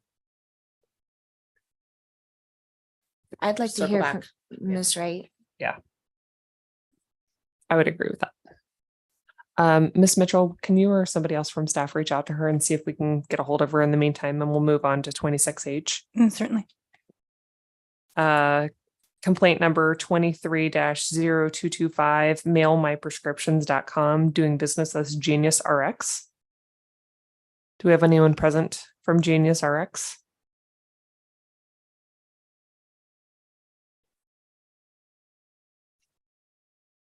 Do we expect to have anybody present from Genius RX? I know that a representative from Genius RX did receive the notice. They indicated that they might wish to surrender their permit. They were surrendering their permits in other states and wish to effectuate that here. So I don't know if he intended with that email to say that he wasn't attending, but we did have communication. Can we reach out to them as well? And we'll table till after lunch. Certainly. All right. Let me make some notes. I think that takes us back to special requests. Is that correct, Ms. Canavon? Yes, that's correct. All right. I think we will pick up where at 31H. Is that correct? That's correct. Tab 31H, discussion and consideration of possible action related to delivery of medications and potential temperature excursions. Dr. Gandhi, Ms. Canavang, remind me if I'm correct here. I believe we have two individuals present, Ms. Loretta Bosing and Ms. Patricia Kenyon. Are you present? If you could please approach and introduce yourselves for the record.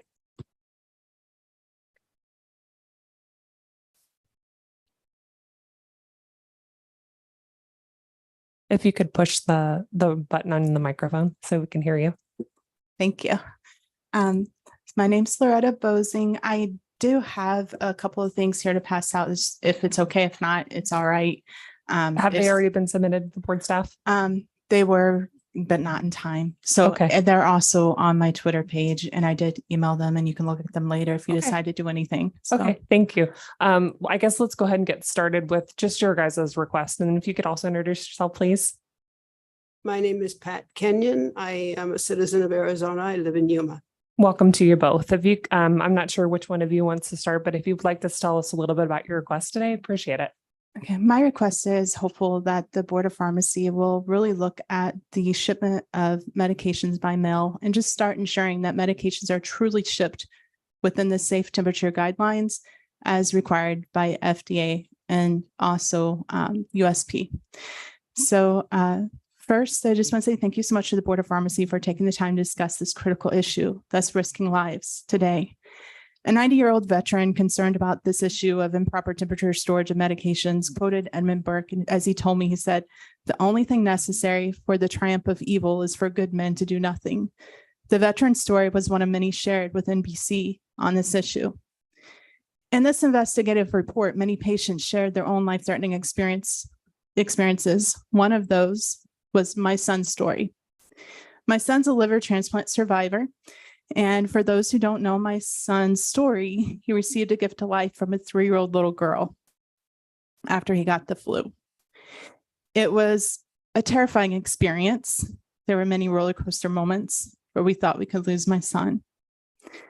And the worst day, though, was the day that his gift of life, it would arrive, but it was late. And I just remember I asked the transplant surgeon, I said, "Are we going to make it?" And she said, "Loretta, we will never make it if we don't try." And we need safe temperature storage of medications throughout the supply chain. And that's why I'm here today. And I know it's extremely difficult task and requests. And I know that I'm up against the wealthiest corporations in our nation, but we won't make it if we don't try. And I believe that we can. And if not, I'll spend my life exposing the fraud and injustice of improper temperature storage of medications throughout the supply chain. It was a 1.5 month long battle in the hospital for my son's life, both before and after his transplant. Hundreds of healthcare professionals collaboratively worked together to save his life. Once we finally made it home, I made the choice to try mail order pharmacy. They shipped his liquid oral transplant medications in only a bag on a 102-degree day. In only a bag. I felt the scorching hot bottle. My mother's instinct screamed at me. But I thought to myself, surely they wouldn't do this if it wasn't safe. But America and patients listening today were wrong. Shortly after, he went to transplant rejection, which could have resulted in complete liver failure or death. And I vowed again to never use mail order pharmacy unless I could prove that it was safe. So we were forced, like many Americans, to only mail order pharmacy in order for coverage for his life-saving medications. The package again arrived in only a bag on a hot day without an ice pack. Please listen to me today as I tell the boards of pharmacy while you receive little complaints. Number one, as reported by NBC, the patients are not even aware that the boards of pharmacy exist. And number two is fraud. When patients call the mail order pharmacies, what they are told is that it should be okay, but they're not told the reality that it's really just anybody's best guess. No one is properly monitoring the temperatures in mail order pharmacy, and most manufacturers would not say that it's safe to ship medications in only a bag in such extreme temperatures. Despite being promised an ice pack, it would arrive without one, and I asked why, and they said, well, humidity could build up in the bottle. I asked, well, why would they promised me in the first place? No answer. I now know that the hot, non-temperature controlled delivery trucks and mailboxes can reach 120 to 170 degrees. I contacted the manufacturer who performs the testing, and they said my son's medication should be discarded.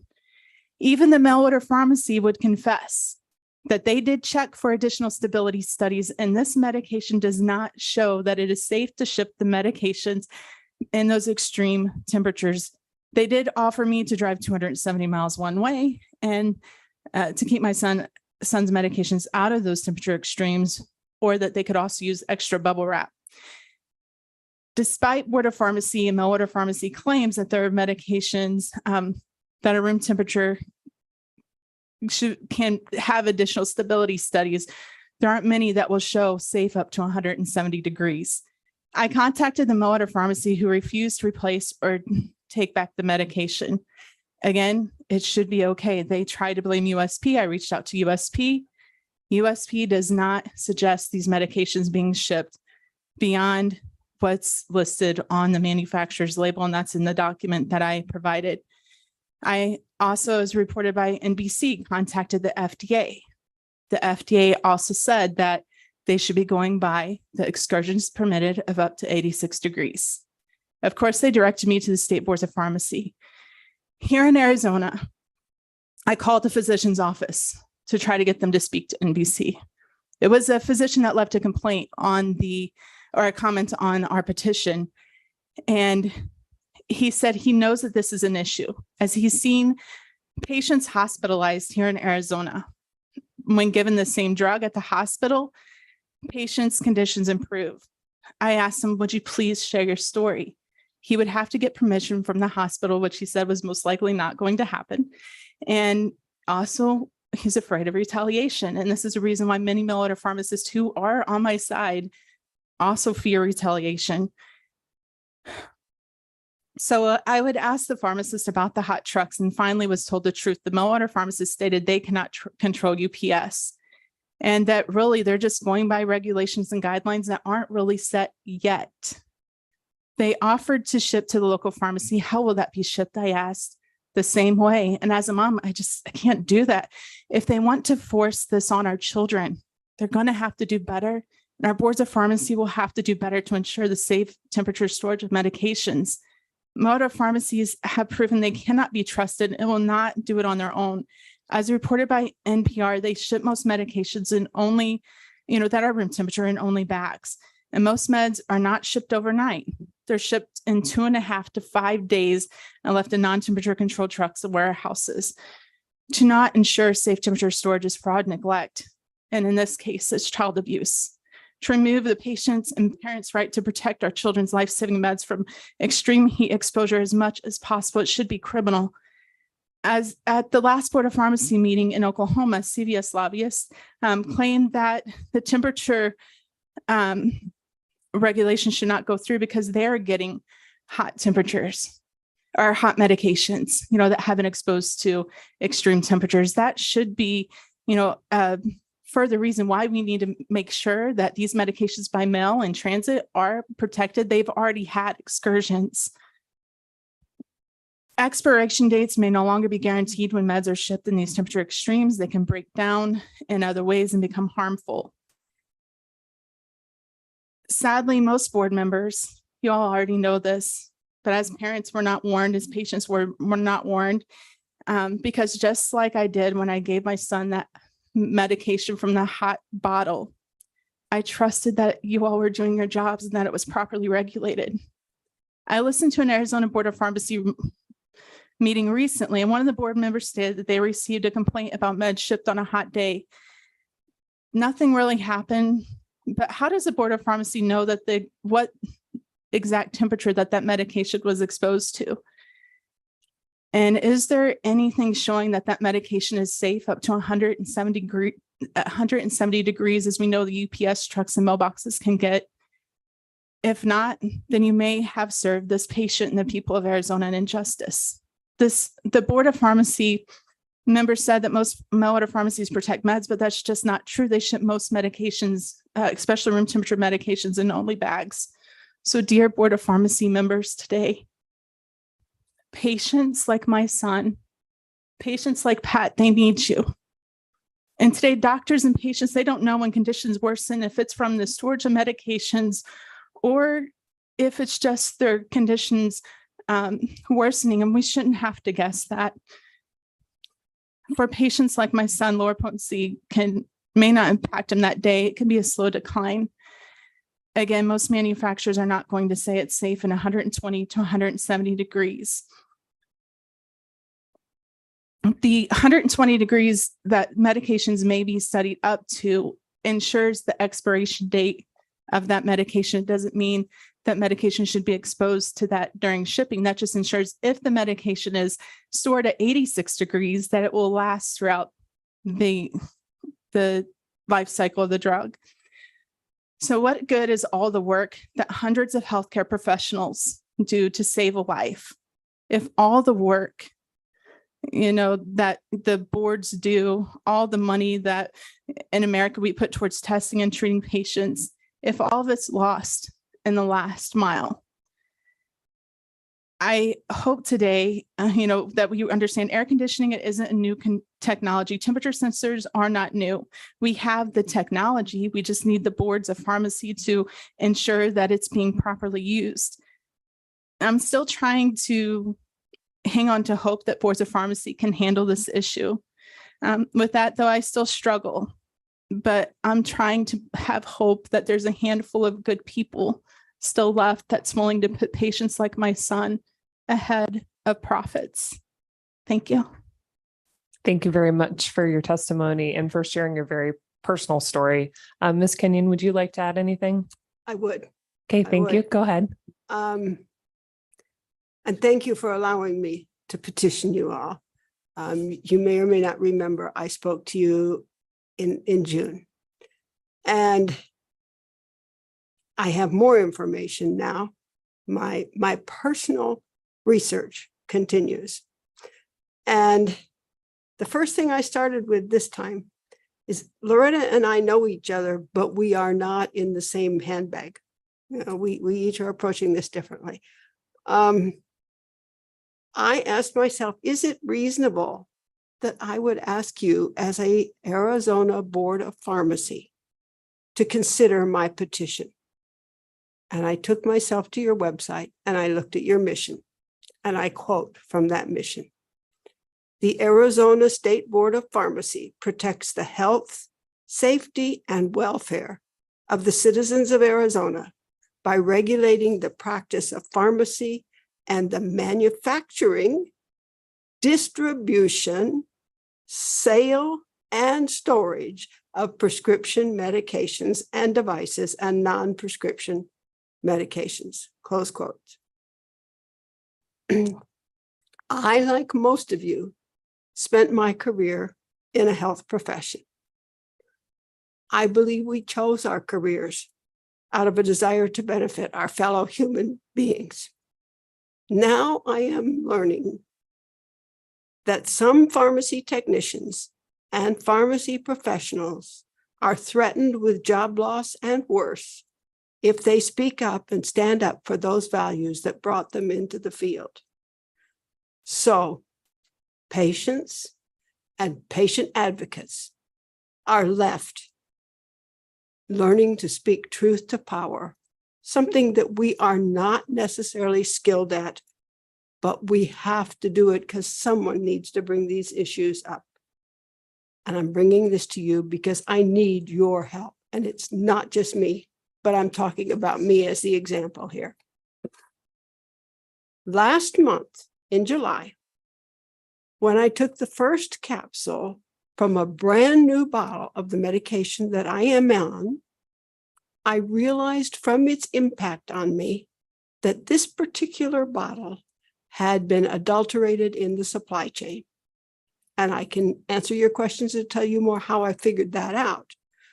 But I'm not going to take all my time to do that if you're not interested.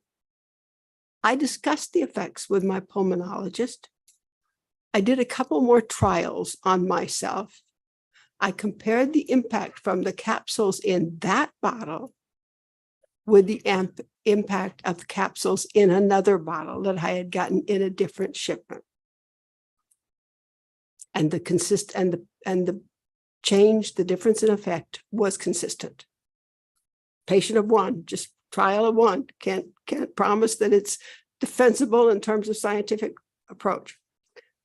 So I asked Balasure, a company that you may know of in Connecticut, to analyze this particular product and tell me whether it had been altered by conditions after the moment it left the manufacturing plant. I did that because there was no point in trying to get the CVS pharmacy to do this at all. Balasure agreed to do the analysis. I would have to get 10 capsules from that particular bottle of medications to Connecticut from Yuma, Arizona. It's July.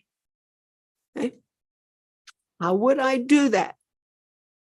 I started exploring my options. I'm pretty sure that you all know, because most of you are pharmacists, what I found. This medication is my only option for treatment. I have a rare pulmonary disease.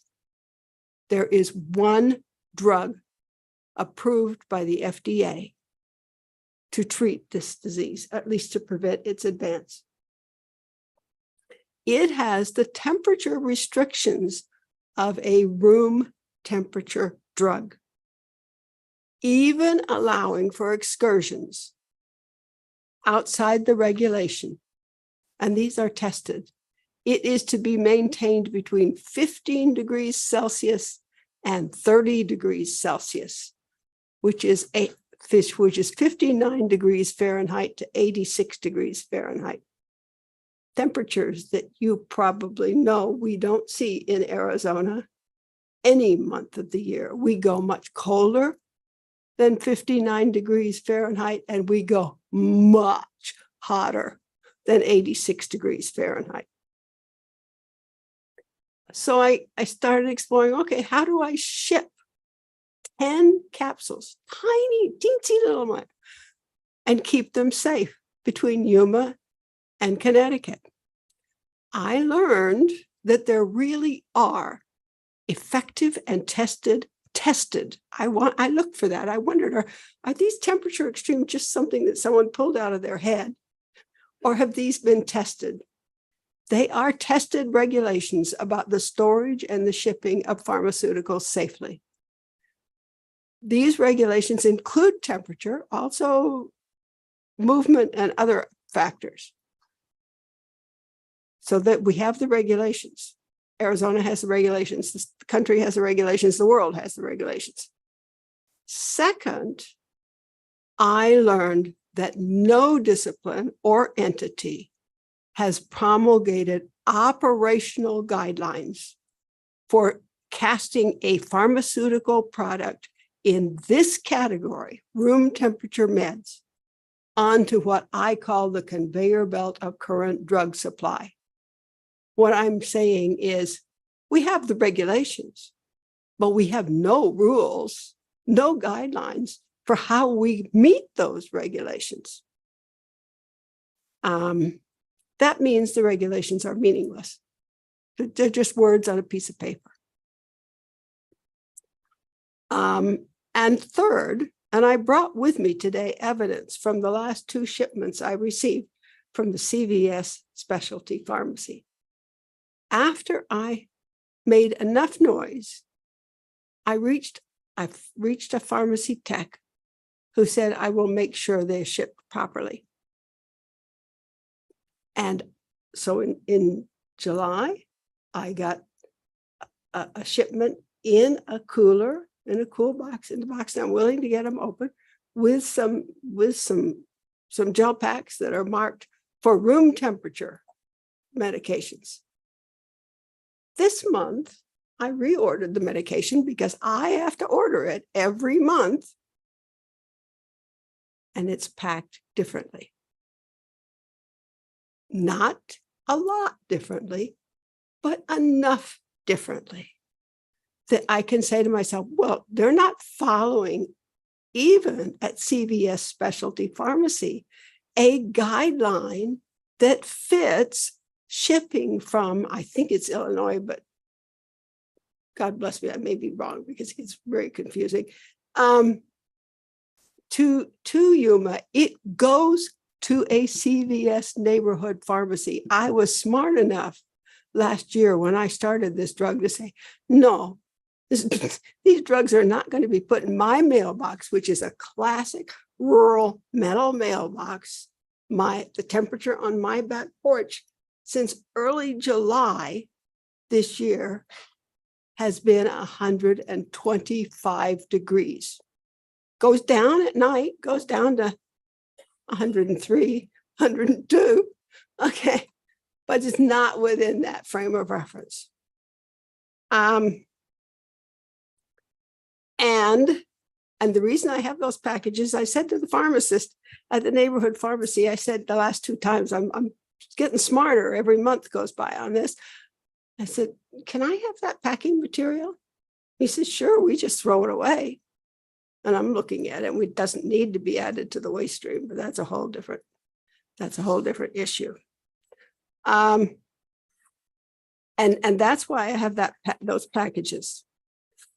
So I have no meaningful shipping guidelines. I have drugs that I think are adulterated in Yuma, Arizona. I'm keeping them safe. I'm keeping them within the temperature guidelines. But I cannot arrange to have them tested because the only place that I know of to test them is in Connecticut. And I cannot safely ship them. The one option I have is I could get on an airplane and I could hand carry them to Connecticut and deliver them. And every time I do that, I risk my life. Yeah. I am petitioning you now to protect my health and safety and that of other citizens of Arizona by implementing enforcement of the regulations. We don't need new regulations. We need enforcement of the regulations. If the temperature is to be in this parameters, we need to enforce the keeping of that temperature. And it is, of course, from the manufacturer all the way to the consumer. And of course, you're Arizona, you don't have control over what happens before it comes to Arizona. So I know this is not all your problem, okay?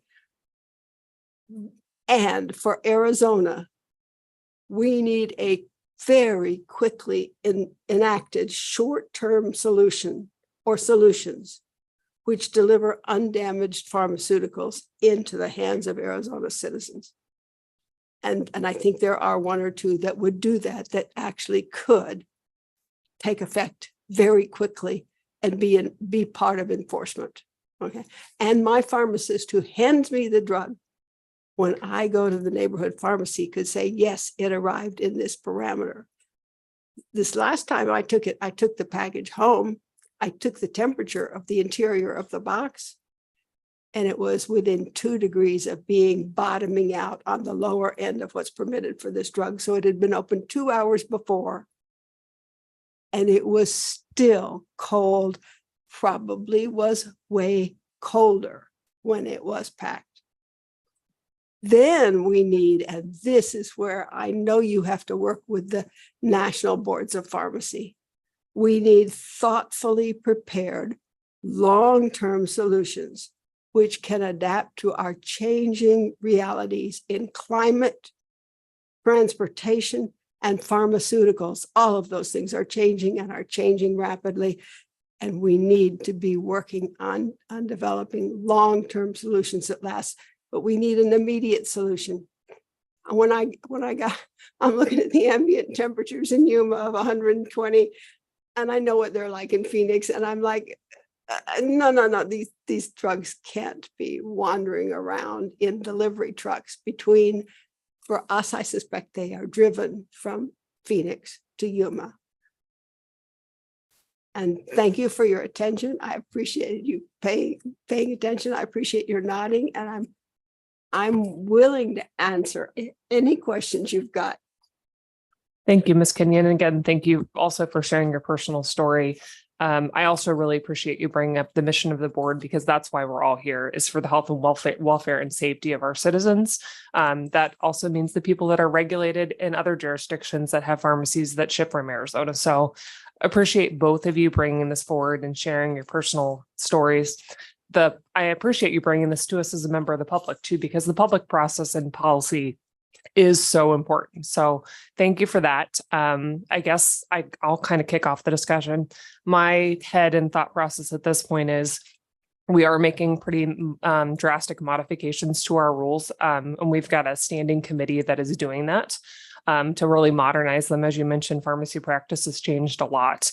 And unfortunately, public policy is slow, but does need to happen in a very deliberate manner. So my thought, but I'm certainly open to other discussions and would love to hear other board members' perspective. And if you have questions, certainly jump in. But I think this is worthy of additional discussion. I certainly would like for you guys to provide all that information for us so that it can be distributed to the full committee and that we have time to thoughtfully really review all the materials to make sure that we give this the appropriate attention that it needs for the citizens of the state. So I'll open it up to others.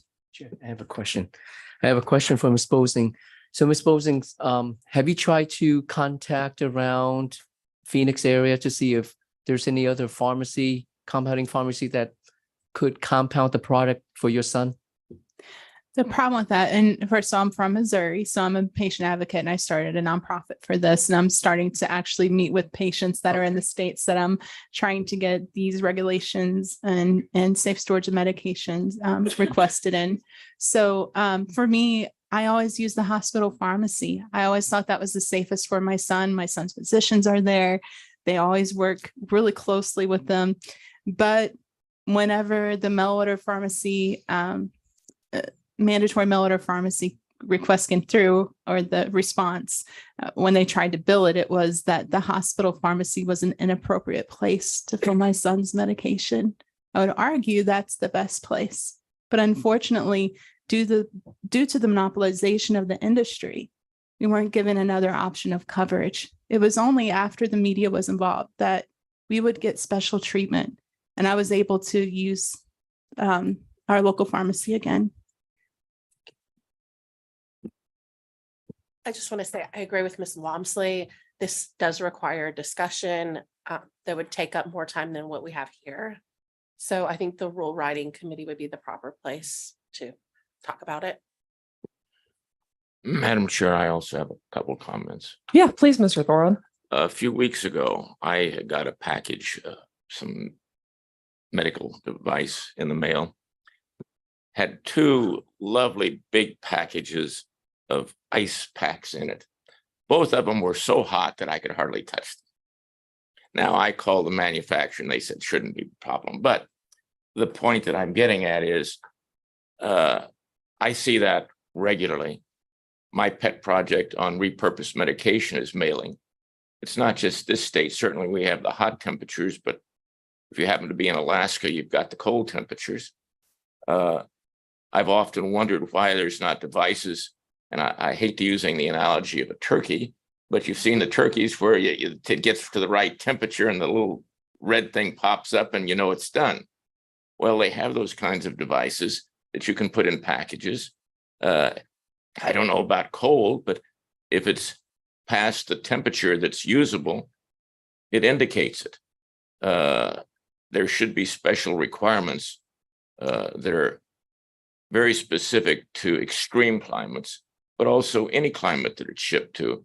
And I don't see that being properly done either in my experience in life. Thank you, Mr. Thorwald. I mean, it's certainly a complicated process. As we've talked about, there's virtual manufacturers, there's wholesalers, there's pharmacies, there's all the pieces in the distribution. Did you have something to add, Ms. Kenyon? Yeah, I wanted to add to what Mr. Thorwald said, because with digital devices, it's not that complex. There are small digital devices like thermometers, which could easily be affixed to the bottle or the box that my bottle is in, which could show the highest temperature and the lowest temperature that bottle has been exposed to probably should come from the manufacturer. And I am writing Boehringer Ingelheim about that. That's not complex. That's not difficult. We could even recycle those because once it got to the pharmacy and we could read it and say, okay, this was kept within the parameters. You take the drug home and we will send this thermometer back to its point of origin, whether it's a specialty pharmacy or whether it's a warehouse or whatever, and it can be used again and again and again. And that's one of the things that I think is an instant, quick fix. That Yeah, would provide any materials. a lot of security to patients like me. Yeah, any materials that you guys have, certainly feel free to share those with Dr. Gandhi or Ms. Countavong so that those can be considered for the further discussions. Mr. Thorwald, did you have something else to add? I do. I also have digital devices in my home because I have parrots. And I want to know the maximum temperature and low temperature. And it gives that to me every day. I can reset it for the day. Very simple, very inexpensive device that I think would be ideal to incorporate in this type of thing. It knows, you know, whether something is viable or not. Every meeting you drop some new knowledge about your personal life. It's amazing to me. Madam Chair. Yes, Dr. Deng. I would like to make a motion if there's no further discussion. Go ahead. So I would like to make a motion to incorporate this topic to the rule writing task force. And we'll go from there. Further discussion. Correct. Do I have a second? Motion and a second. Any further discussion? Madam Chair, just to add, specialty pharmacy came up in this discussion and URAC obviously accredits specialty. I don't think they accredit all of them, but I think that's a process where most specialty pharmacy that operate properly do seek that accreditation. So just to inform you guys, I guess I'll reach out to them and see what the processes are, what barriers are of folks not wanting to be accredited and so forth. So I'll do a little homework on mine as well. Appreciate that, Dr. Gandhi. I'm sure we'll have a really very robust discussion. Those meetings are quite lengthy, as other members of the public have pointed out in part of the meeting. So all those in favor, did we vote? Aye. Aye. Aye. Any opposed? Hearing none. Thank you both very much for your time and again for sharing your personal Can stories. I ask one more question? Sure. Yeah. And I appreciate that you're going to explore this and go into it. And I appreciate your noticing temperature because this is so digitally basic. But when you say you want information from us or people we know, do you want what is I classically consider from my scientific background, credible, scientifically based deductions? Because I don't have a lot of that. At this point, I'm very confined to my house, not entirely. And I can't access all sorts of research information about what affects medications, or do you want opinions? Because for me, I have an opinion about the temperature sensors. And my gosh, I'm sure there's all sorts of stuff online. And I have a nephew who works for Google, but I'm not going to ask him to go do the No, we research. don't need you to do additional research. Ms. Bosing mentioned that she had some other materials that hadn't been submitted in time, but I definitely want to make sure that those are included in the discussion. What you guys already have, or if there's new information that you come across, I don't think that you need to go out and do a bunch of research. That the board staff will do that. The committee will discuss those types of things, but I don't expect you to create your own scientific study or any of those kinds of things. And that's what I tried to do, is sending the drug back to Connecticut. I thought, okay, I'll do it myself. Well, I appreciate you making the long trip and also for you from traveling in from Missouri. So I wish you both safe travels home and thank you again for coming forward today. Thank you. Thank you. Madam Chair, just one more thought. Yes. Miss Bosing did send something yesterday to me. I didn't get a chance to open it until this morning. That's why you don't see it before you. But I'll send it out for your reading pleasure. Thank you. I think we all would appreciate the context for the materials, although our books are very big, which is why we try not to add things at the last minute so that we can give it the proper time. Thank you. Yes, I Awesome. apologize for that. Everything I do is volunteer. I work more than full time in addition to all of this, but it's an issue close to heart. So again, thank you. We all understand this is a volunteer passion of love for all of us too. Thank you so much, guys. Where are we at on the agenda at this point? It is 11:30.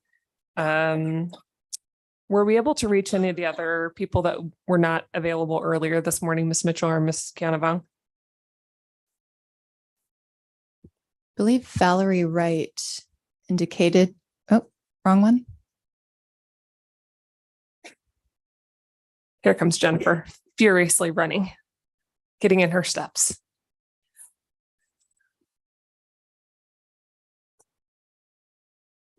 Initially, Ms. Wright indicated she'd be able to join us this afternoon and then asked to reschedule. So I don't believe she'll be coming. I have not been in touch with Mail or Genius RX. I sent out an email to them and I have not been able to receive a response. Okay. Ms. Canavang, if you could direct me, which number was Ms. Wright? 26G. Thank you, Mr. Hargraves.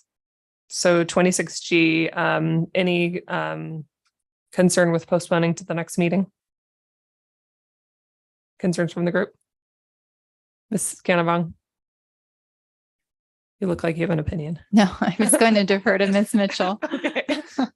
I have no concern. Okay, so we'll continue 26G. We don't need a vote on that. 26H was mail my prescriptions and we haven't heard back from them yet.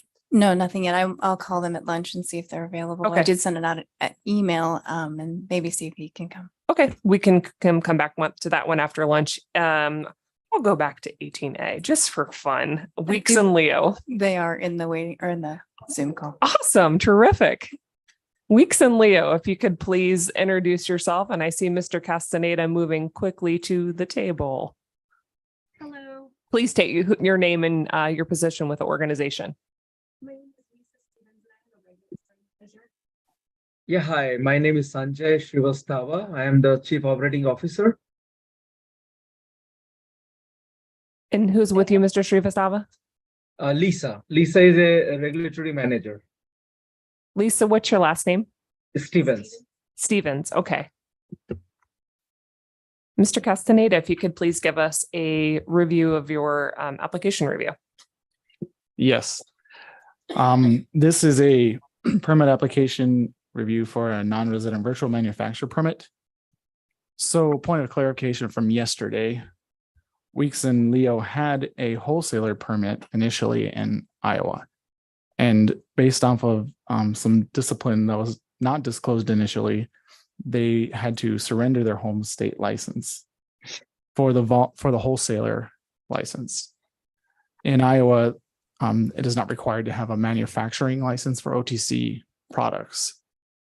So during the review, we found, oh, sorry, let me back up. When asked why the company did not disclose the discipline on its initial application, they stated, "We are not in the business of controlled substances or food products," which is the subject matter of this order. I apologize, as we did not understand this to be relevant to our current business of OTC manufacturing. In addition, board staff found an FDA inspection from April 4th, 22 to April 7th, 22, which resulted in FDA observations being issued for 6 different items. The firm provided a response to the letter, but no closeout letter was provided. Thank you, Mr. Castaneda. Mr. Srivastava or Ms. Stevens, is there anything you'd like to add before we proceed with questions? Well, the wholesale license was for pseudoephedrine product that was a long time back we used to carry, and we decided to exit that, and that was the reason why that license was surrendered. And after that, as pointed out just now, that Iowa does not need any OTC manufacturer's license, but we do have a customer in Texas that wants to distribute product in Arizona, and that is why we needed to apply for out-of-state distributor license at your state, and we applied it in April. We went back and forth about clarifications. We have provided all the documents. We're just waiting for your decision. Thank you. Board members, questions?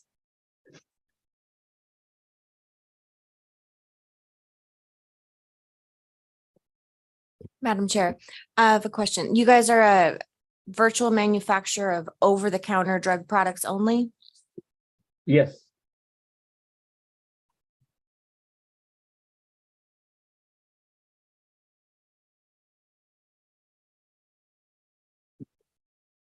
Regarding your previous, I'm so sorry, my computer keeps shutting off. I can't see my Were you question. going the direction of the prior FDA 483? Yes, yeah, I was trying to look at the language that they use, that it keeps. The distribution unlawfully distributing, there we go. Can you speak to the distribution of drugs for unlawful purposes? What does that mean? What does that entail? We don't do any of that kind of drug.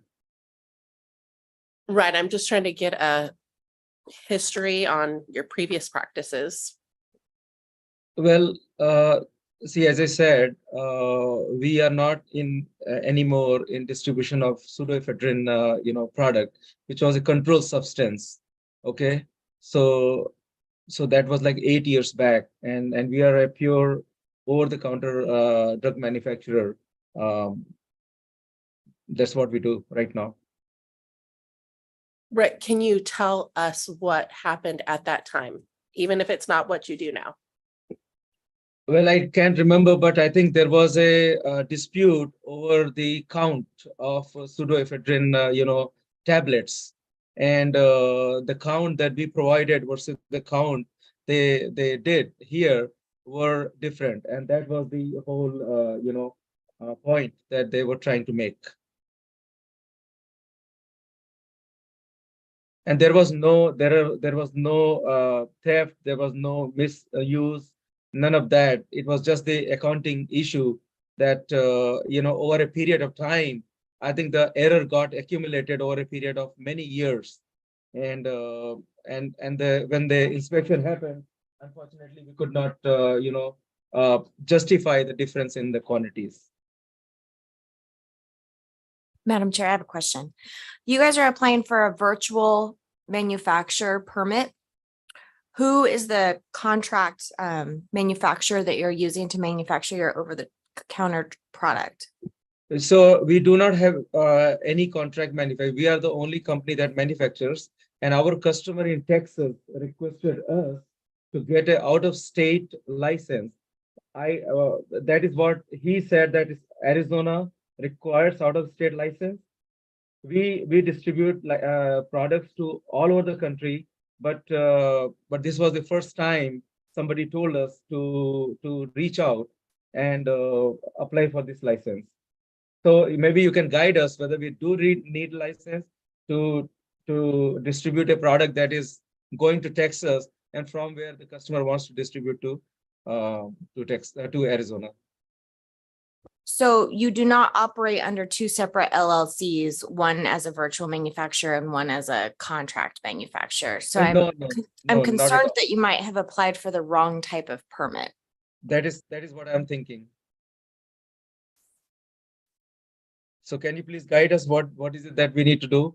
Ms. Kianavong, can you direct us? That's kind of what it sounds like to me, or Ben.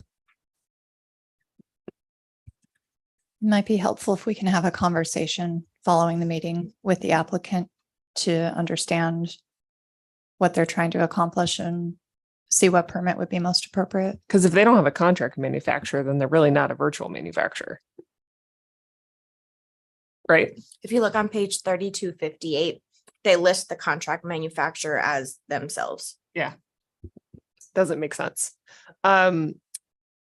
At this point, it seems like we need to have that discussion. So perhaps can we table this and see if we're able to come to a conclusion, and if we're able to get to the right place, obviously it could be approved in between, but I would say we table this for this meeting. One portion of that made me concerned. Did you say it could be approved? Potentially, if they're able to get the information that they need. I just don't know how I feel about their business practices. So I don't Okay. know how comfortable I feel about Okay. that part. So table it low, at least for the meeting. Mr. Srivastava, we're going to table your application for this meeting and the staff will reach out sometime after today to get some additional information from you and give you direction on where to go next. Does that make sense? Yes. Thank you so much for both of you for being present. Appreciate your attendance today. Okay, thank you so much. Thank you. All right, we can go back to special requests. Sorry for bouncing all over.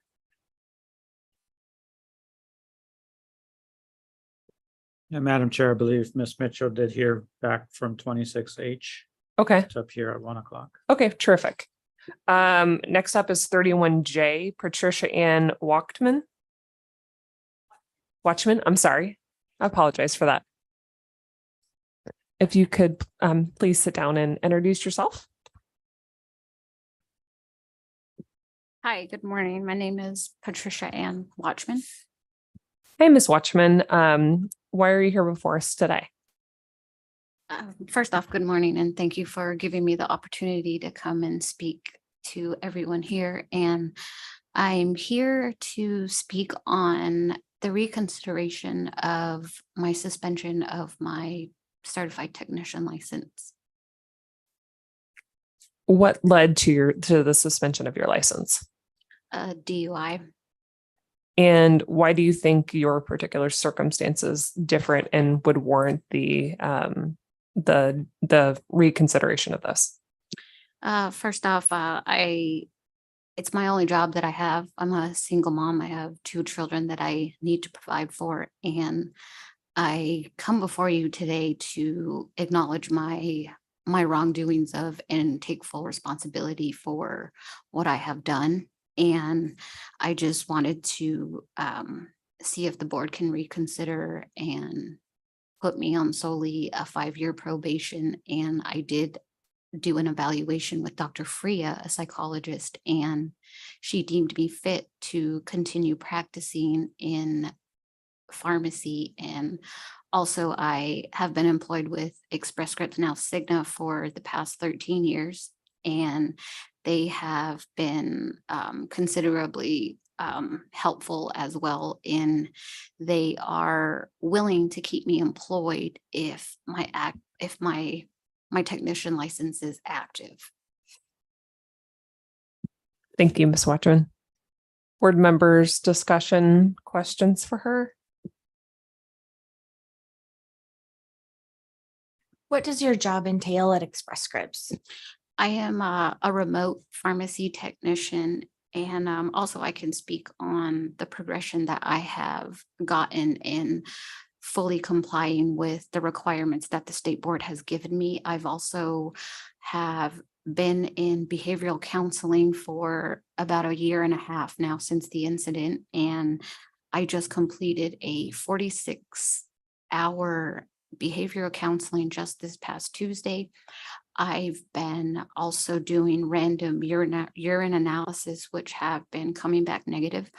I am on a house arrest at the moment from the incident. I do have a monitor that I carry that is a breathalyzer that goes off randomly throughout the day as well.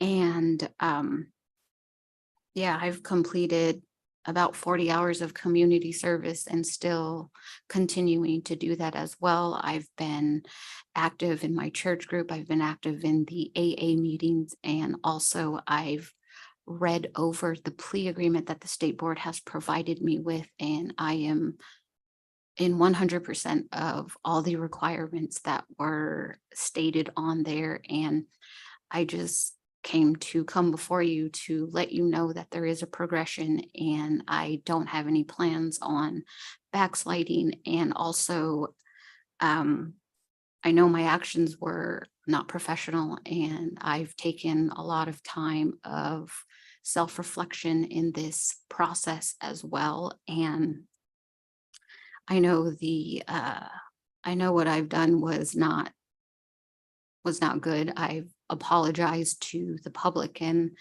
I'm apologizing to you too as well, because this is a concern that I know you guys may have, and I just want to continue to do what's right for everyone and everybody's safety. And if I can just continue to practice and not lose my job. So one of the recommendations from Dr. Faria was that you undergo 6 months of monitoring and abstinence.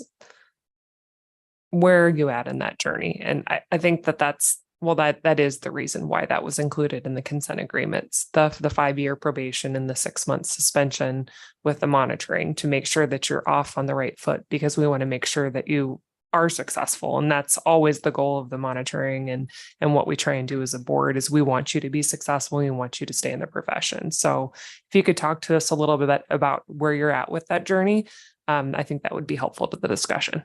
Yes, I have, I've taken the time to do the thinking and the thought process, and I've been in sobriety for almost 1.5 years now. And I am diligently and continually going to strive for that and the success of my license. And even after the 5 years, I continue to make it a point to make it that I set a goal for myself to continue it 5 years more after, and continuing to stay on the right track.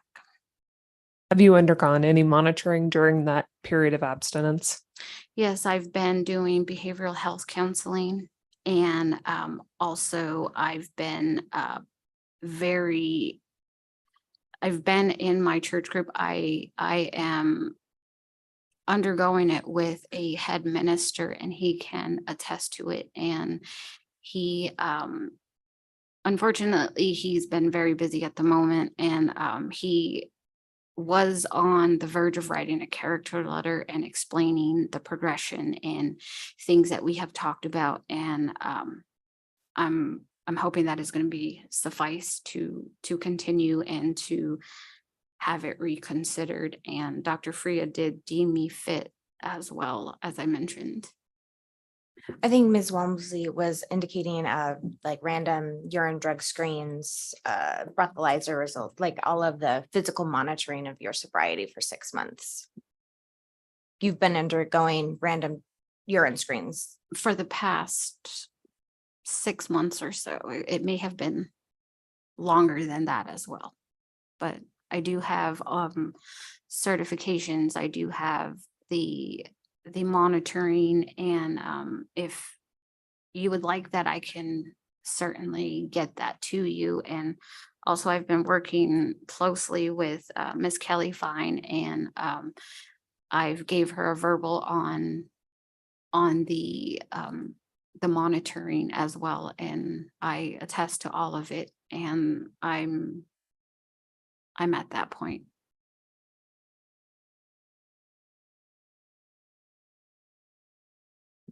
I mean, in my opinion, I think she had learned her lesson, and I'm comfortable with terminating her probation.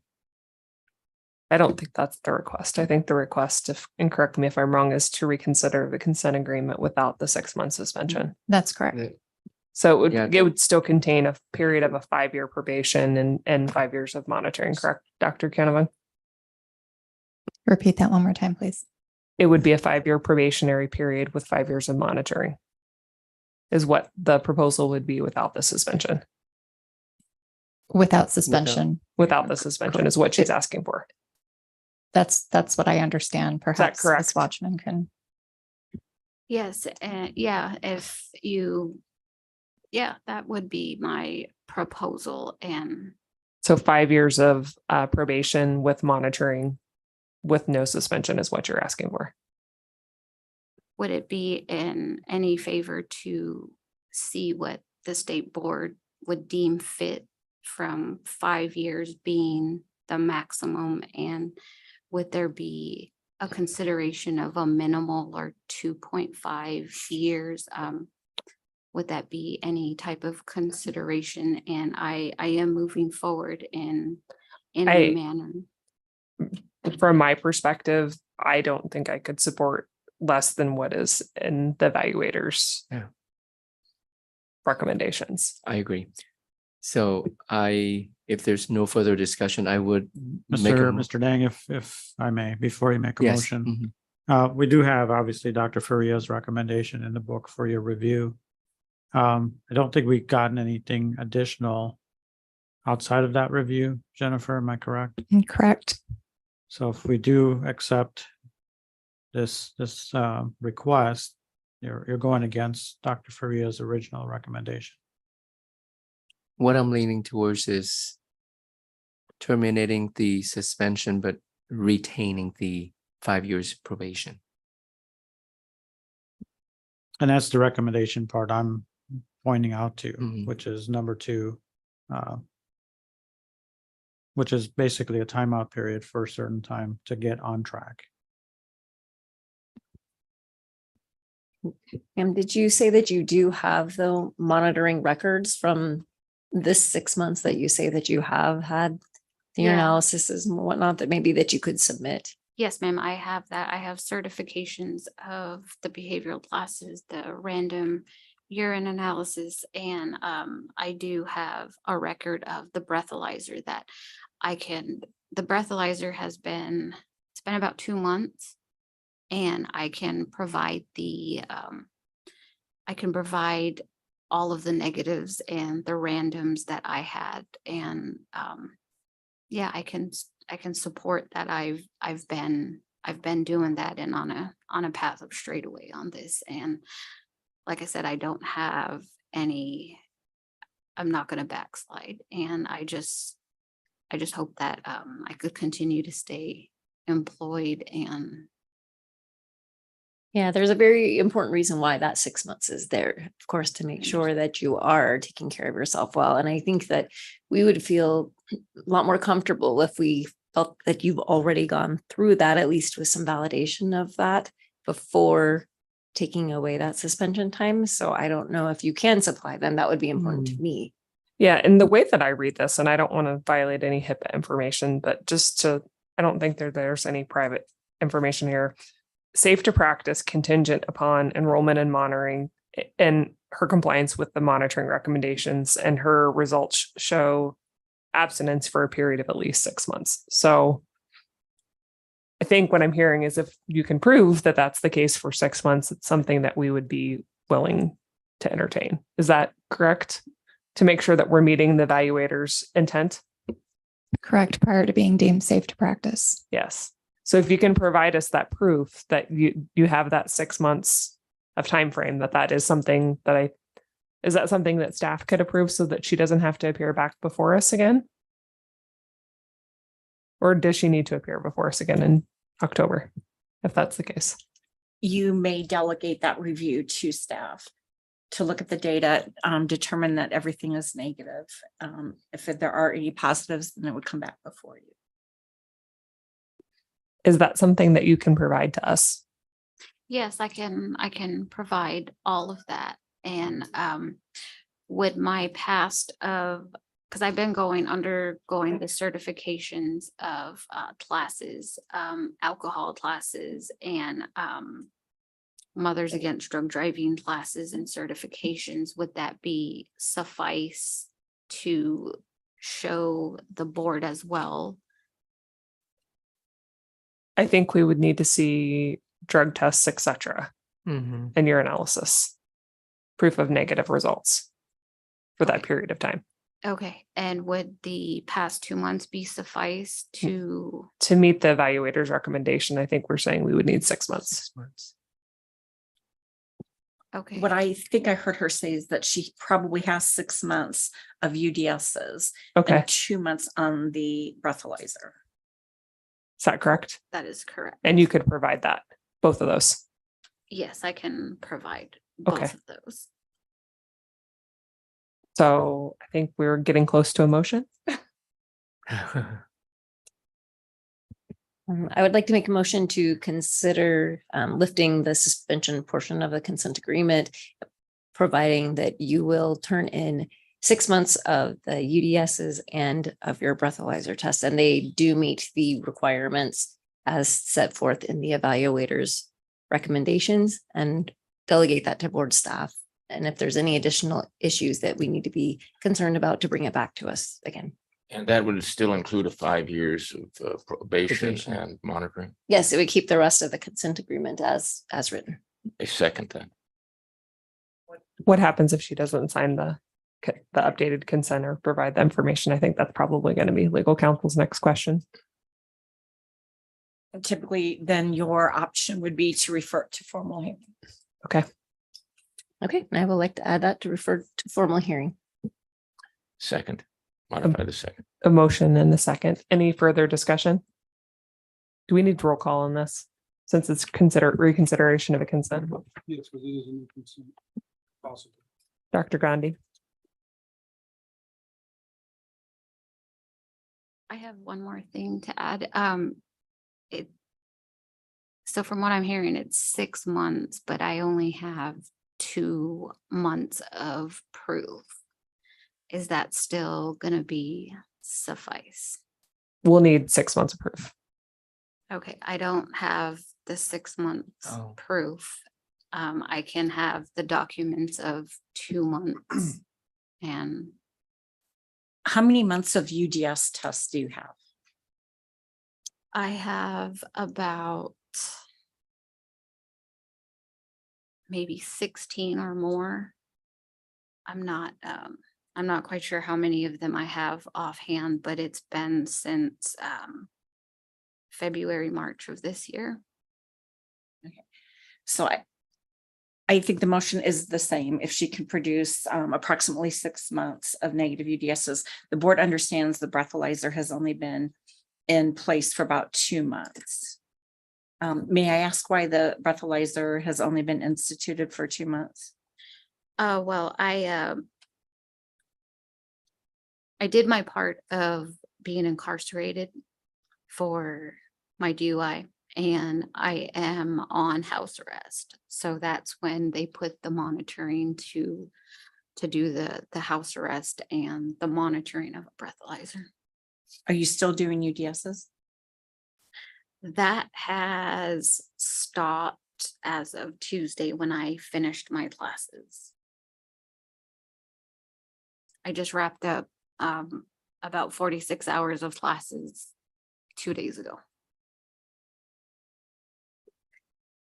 So then are you prepared to start the monitoring within the program as lined out through the consent agreement? Would that be the public program? I have that and gave my verbal to Miss Kelly Fine several months back, and I just need to sign it, and I am in full cooperation of that and can start that immediately as well. So the last thing I had to do was just come before the board and see what the final answer would be.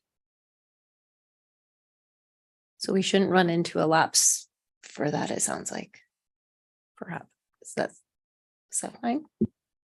I think the motion was a combined urine drug screens and the breathalyzer. So as long as 6 months of continuous time frame can be provided for that, and the staff is able to review and approve it, I think that should be fine. Is that what you have? I don't think I have the 6 months to prove it. The board could extend the time within which she has to sign the consent agreement, and maybe she could continue monitoring with UDSs for, I don't know, another month or two till she can get 6 months. I'm just putting out options. She could work with Miss Fine, undergo monitoring, depending on what she can demonstrate to staff as far as how many she's undergone, how many months she's been monitored. Maybe Kelly knows how many months she's been monitored.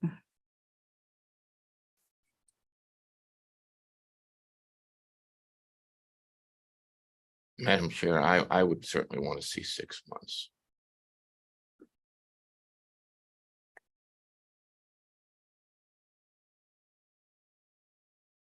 Hi, Kelly Fine with the PAPA program.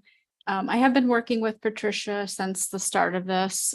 She came to me initially for the evaluation. We got that all coordinated. Sent her copy of our contract for monitoring. And in reviewing the evaluation report that I received from Dr. Faria, which I submitted to the board, apparently the language might be different than what you're reading because my report did not have the 6 months requirement. It just said enroll in monitoring and that she's safe to practice. She is being monitored through the court. So knowing that she's being tested and she's on house arrest, doing all of that at home, we were going to kick in the PAPA monitoring once we got clarification from the board on the suspension issue, since she hadn't signed that agreement requiring her to be in PAPA. We've been in regular communication. I talk to her very regularly and am aware of the things that she's doing as far as to stay sober and complete her recovery. Ms. Fine, she started doing urine drug screens in February of this year. So she's maybe a month away from being 6 months continuous monitoring. I don't have the exact date. Yeah. But around. That's my February? understanding based on, yes. And we typically don't do our own testing if she's getting testing elsewhere because it's duplicate costs and fees. So we just, when they're in monitoring, we just get copies of results.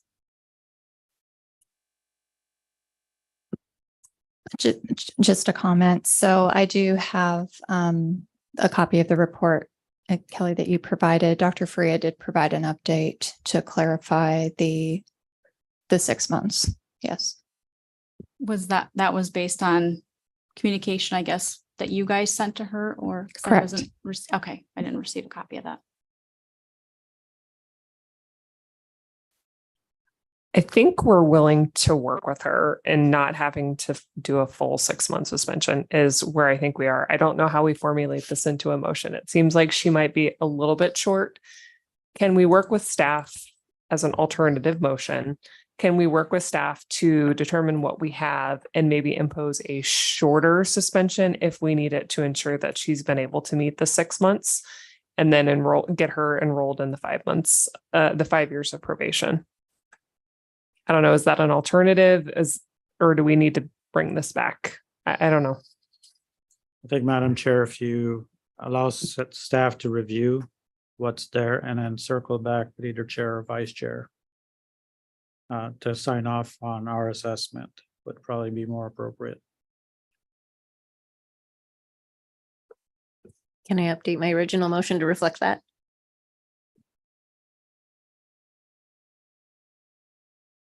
Yeah, go ahead. I would like to update my motion to reflect that after staff consideration, it will be brought to the chair and vice chair to ensure everything's in line.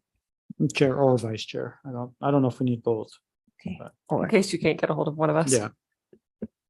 And I modify my second. But the intent is still that there's 6 months of sobriety prior to returning to work, but that we're willing to work with her.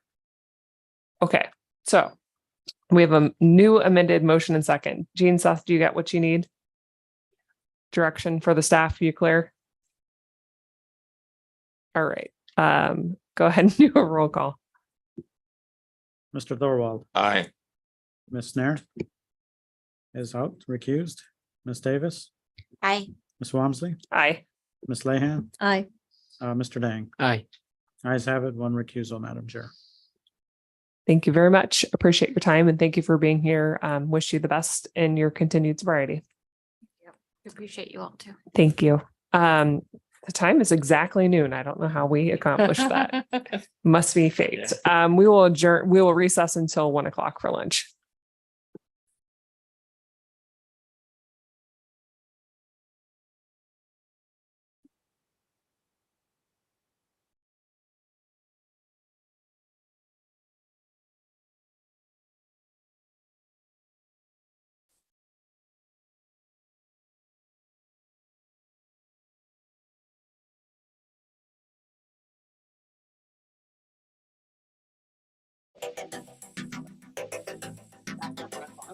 See you back. We're just trying to figure out.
We're just waiting for Dr. Gandhi to return. Give us just a moment.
Okay, welcome back, everybody. The time is 1 o'clock and we will bring the meeting back to order. Dr. Gandhi, if you could take roll call, please. Thank you, Madam Chair. Mr. Thorwald. Here. Ms. Nair, Ms. Davis, Present. Ms. Walmsley, Here. Ms. Lehan, Present. and Mr. Dank. All accounted for. Thank you very much, Dr. Gandhi. We will go back to item 26H 23-0225. Mail my prescriptions doing business as Genius RX. Are they present?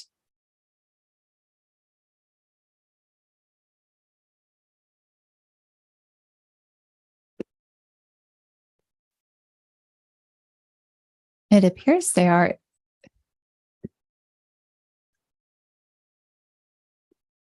I believe it's Patrick Lavoie. Mr. Lavoie, if you could introduce yourself for the record, please. Certainly. My name is Patrick Lavoie. I'm Chief Operating Officer of Genius RX. Thank you very much for the give us a brief summary of Yes, mailmyprescriptions.com or DBA Genius RX holds a non-resident independent pharmacy permit with this agency. In March 2023, the PIC of the pharmacy notified the board that she was no longer the PIC. After receiving the notice, staff reached out to the permit holder by email requesting that they update their online profile to reflect the change in PIC. The permit holder's online profile has not been updated. In April 2023, staff visited the Florida Board of Pharmacy's website to verify that the home state permit for the pharmacy was still active.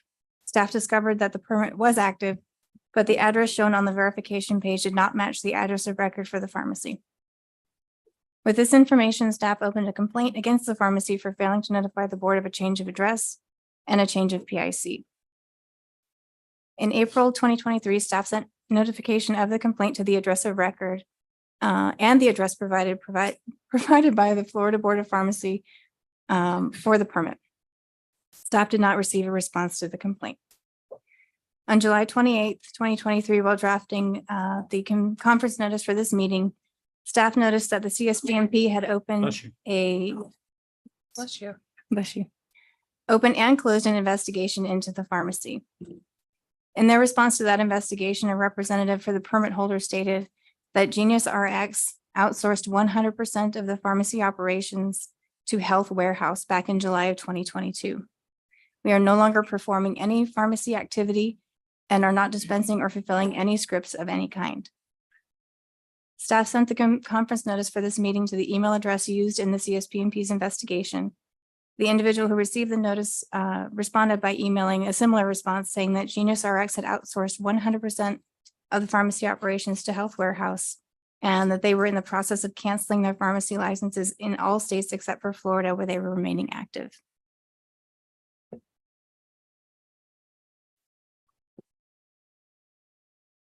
Thank you, Ms. Mitchell. Mr. Lavoie, anything to add?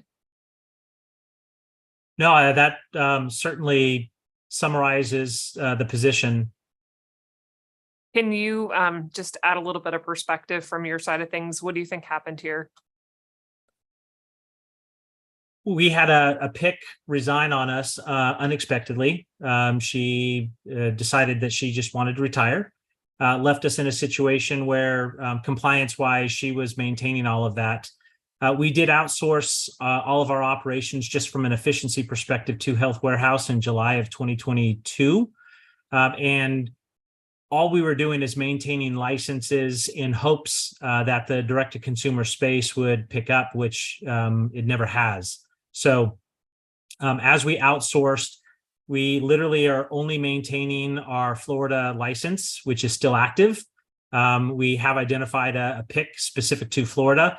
We had hoped that the PIC was licensed in other areas that we could leverage our non-resident status. Unfortunately, that's not the case. And with the cost associated with maintaining licenses for all 50 states, we've just simply decided to let those expire and cancel. Thank you. Board members, questions or discussion? Madam Chair, are you intending to let your license lapse once it expires? If you could articulate the definition of lapse versus cancel, we have no intention to have an active Arizona license, if that answers your question. Yes, thank you.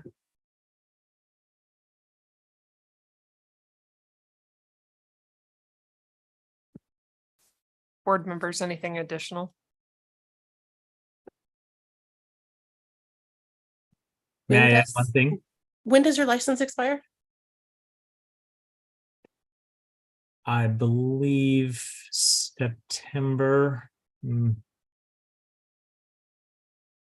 but please don't hold me to that.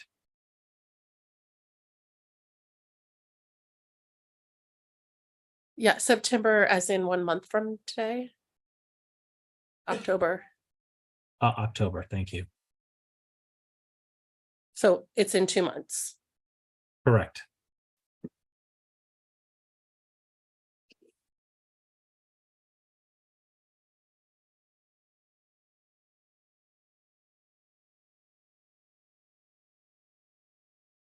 So the way that I'm looking at this right now is we have two failure to notify for PIC changes and an address change. I think we could probably take care of those with just non-disciplinary civil penalties. Agree. I can make a motion for a $250 civil penalty for failure to notify of the change in the pharmacist in charge, and an additional $250 civil penalty for the failure to notify of the change of address. A total of 500 or a total of 750. Total of 500. Second. Any further discussion? Was that non-discipline or discipline? Non-disciplinary. Kevin, are you in agreement? I'm okay with that. Okay. Any further discussion? All those in favor? Aye. Any opposed? Hearing none. Thank you, Mr. Lavoy, for being present. The board staff will be in contact with you. Thank you, everyone. Appreciate everyone's time. Take care. Bye-bye. I think we're at 31K. Does that sound correct? 31K special request and reconsideration of proposed consent agreement for Cody Hawk Chi. I could actually provide an update Okay, on thank you. that. Yeah. So over the last day, Mr. Chi has been in contact with board staff. He did inform us that he would not be in attendance for this matter. He indicated originally in his communication yesterday that he would sign the consent agreement for monitoring offered by the board. This morning, he informed board staff that he wished to voluntarily surrender his license. Ms. Galvin or Mr. Hargraves, at this point, would it be appropriate for the motion to be to accept that voluntary surrender It would. He hasn't signed it yet. He says he's willing to. upon signature? So if it can be offered him that to resolve, hopefully he signs it. If not, it would have to come back to you to do something different. You know, one option is you could refer the matter to formal hearing and accept if signed a consent for voluntary surrender. Then that way it's done either way. If he doesn't Okay. sign it, then it can proceed with a hearing. Thank you for the recommendation. Board members, thoughts or questions? I'll make the motion. I make a motion to refer to formal hearing, and if not, if the consent agreement for voluntary surrender is not signed.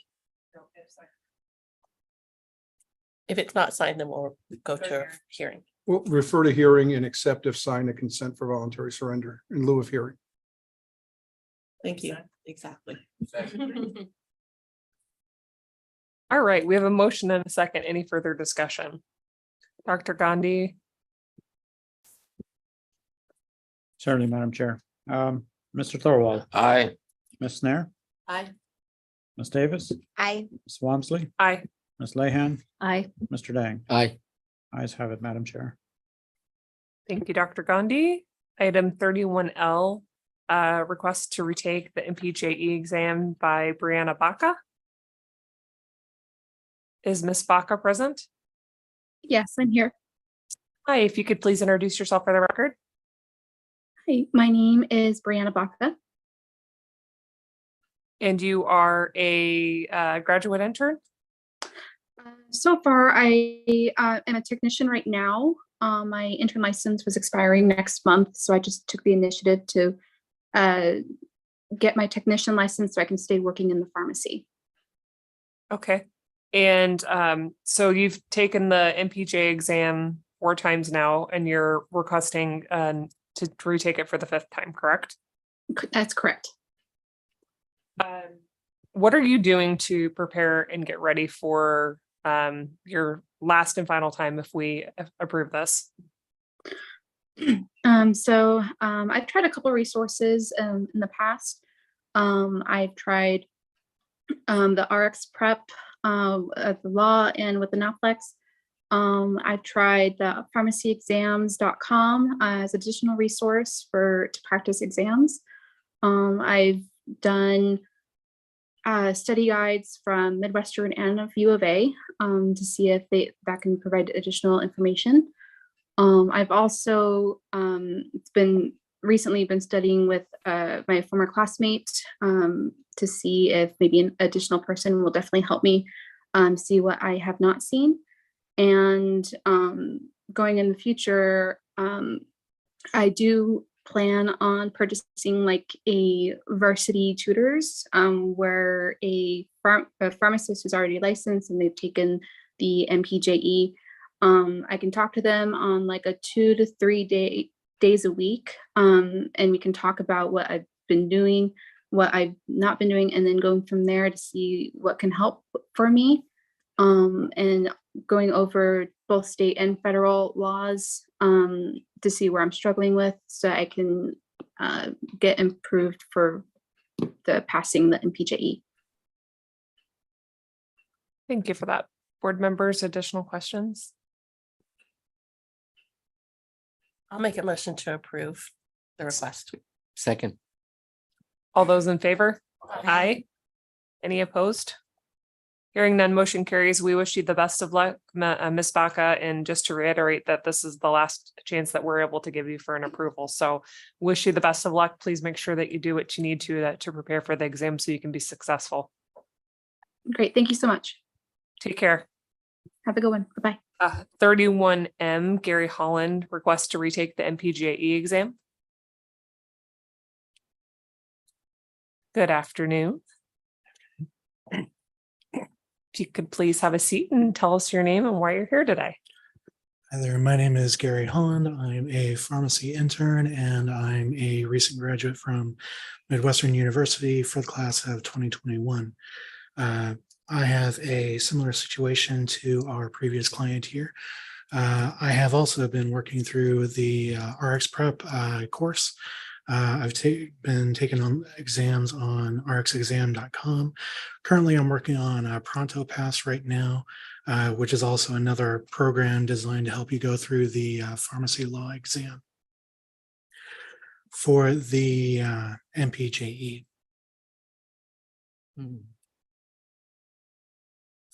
Thank you for that. Yeah, go ahead.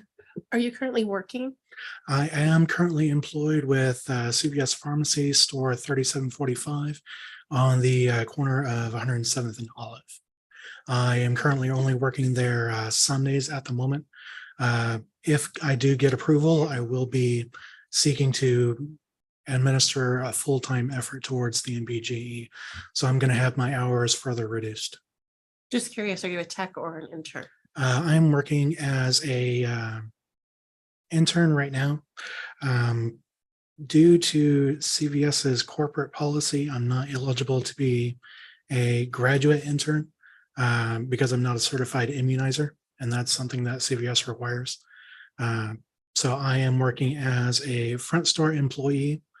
I can't be listed as a pharmacy intern because I'm not currently going to pharmacy school. I can't be listed as a technician in their coding because I don't have a technician license. I have my intern license still. So that's why I'm currently working as a front store employee, but due to my license, I've been able to work in the pharmacy, just as long as I'm not providing counseling or any professional counsel. So you're a clerk? Correct. A clerk, okay. Madam Chair. So when are you expected to retake the last exam? I will be seeing what dates are available to me. I still have to select the date through both NABP and Pearson. Okay. I make a motion to grant the request. Do I have a second? I'll second. Motion and a second. All those in favor? Madam Chair. Aye. Any opposed? Here. And I'll note a recusal. Okay, thank you. Just one comment, Madam Chair. Yes. We've always communicated with anybody that's called our board. If they have an intern license or a pharmacist license, you can practice up to your license, which means you can do any function below that license because it's all incorporated. So in this very case, this gentleman's an intern. He can operate as a technician. That's a business decision, obviously, but Thank you for that, Dr. Gandhi. Mr. Holland, we wish you the best of luck. Again, just like I said to our previous candidate, please make sure that you do what you need to be successful, because this will be the last time that we can approve. I So understand. wish you the best. Thank you very much. Thanks I for being here. also would like to make a quick note. I'd also like to thank Alicia Torres, the exams coordinator. She's been very helpful communicating with me the requirements that I need to do. So I just wanted to thank her as well. Thank you for that. And we'll make sure that we pass that along to her. Appreciate that. Thank you. 31N, Christopher Sean Stoffel. I will recuse from this and the next one due to Okay. employment. Thank you. Welcome, Mr. Stoffel. If you could please introduce yourself I'm Christopher Sean Stoffel. and why are you here before us today? I'll try to be brief, but it goes back a little ways. And Okay. I was reprimanded in 2018 for what was perceived as being self-prescribing my own medications. And I didn't contest it at the time. I accepted full responsibility and took my slap on the wrist, 2 years of probation and a fine. In 2020, the board contacted me and asked if I had any intentions of going back to work. And at that point, I had more time to think about it and I wanted to clear my name. So I provided proof that I would refill my own prescriptions and then fax or call my doctor. My doctors my whole life have been my primary Dr. Benasher for 17 years or my parents. And the reason they allowed that situation where I could, when I needed something is because number one, I don't take controlled substances. I've never had a narcotic in my life. We're talking vitamin B12, folic acid, potassium mostly. And I work almost exclusively nights and at the hospital and at CVS at the time. So we worked very opposite schedules and they knew that there was no chance that I was going to abuse anything. But still, I accepted the fact that it was an inappropriate procedure. But what caused the problem was my doctor retired. And I kept going to the same clinic, same nurses, everything. And I would still keep up the practice of faxing in a copy of my medications whenever I refill them or call, leave a voicemail. But I didn't have that kind of relationship with the new provider. That was complete lack of forethought on my part. And I accepted that. And, she didn't have that level of trust with me, even though there was no controlled substances, nothing was being abused or diverted. I was mad at myself for the whole situation. I followed the rules. I've worked for the DEA for 6 years. I served for the board for a task force on USP 797 many years ago at their request. So I took my licks, but so the board told me in 2020 that they were going to, no problem, reinstating me. It'd been more than way past the 6-month period of suspension. And they gave me a year to pay the fine. Unfortunately, about 2.5 weeks later, I was electrocuted and had a heart attack. And my then new provider advised me not to put myself in a situation where I was at high risk for COVID because I now had a condition that would make me very high risk. Plus I have congenital hypokalemia. So that's one of the mechanisms by which COVID would kill people. So I sat it out reluctantly, and I'm kind of ashamed that I wasn't there in the front lines giving shots. But by the time I had my 5th vaccination, it had long since been past the year that you guys had given me, allowed me to pay the fine, and I had no means of paying it. I haven't had an income in 5 years. All I've done is volunteer for Doctors Without Borders. I'm on a DEA task force right now for fentanyl, and my PhD is in psych. So during COVID, I volunteered to do counseling from home for children that needed to reach out. I've done 110 hours, even though I've only needed to do 30 of CE just to stay current. And I've exhausted my 401k and my IRA, and I need to go back to work. But in the meantime, because I didn't have that fine paid in time, it automatically converted my license to a voluntary surrender. So I don't know what the procedure is at this point to reinstate it. Thank you, Mr. Stoffel. Board members, questions for him? You were issued a $40,000 fine. After I gave them all that information in 2020, once I finally explained everything, they dropped it to 10. Have you paid any of that $10,000?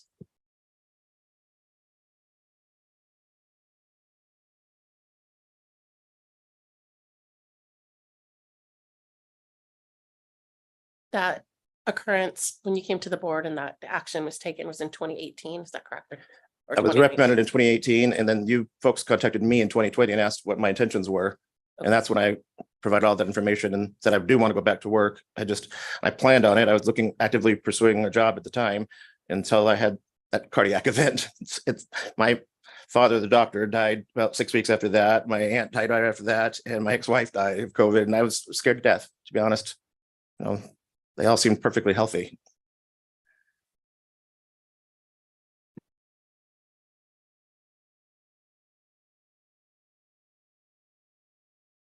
What sort of practice site are you hoping to be able to practice in? At this point, it doesn't matter to me. I've worked in, most recently was CVS and Walgreens. At the same time, I worked overnights at a Northwest Hospital in UMC, and I've owned 2 pharmacies in home compounding. Let the record reflect that Mr. Stoffel said that he's worked for Walgreens, but I don't know him. Do you have any concerns with me continuing with the, okay, I worked at CVS more recently, and obviously I can't work at both because it's a conflict of interest. all right. I just want to make sure that we're good there.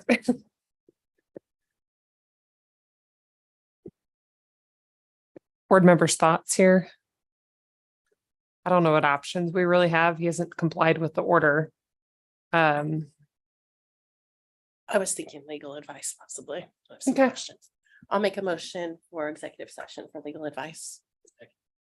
Motion and a second for executive session. All those in favor? Aye. Any opposed? Hearing none, we'll be back in 2 minutes. Thank you.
All right, welcome back, everybody.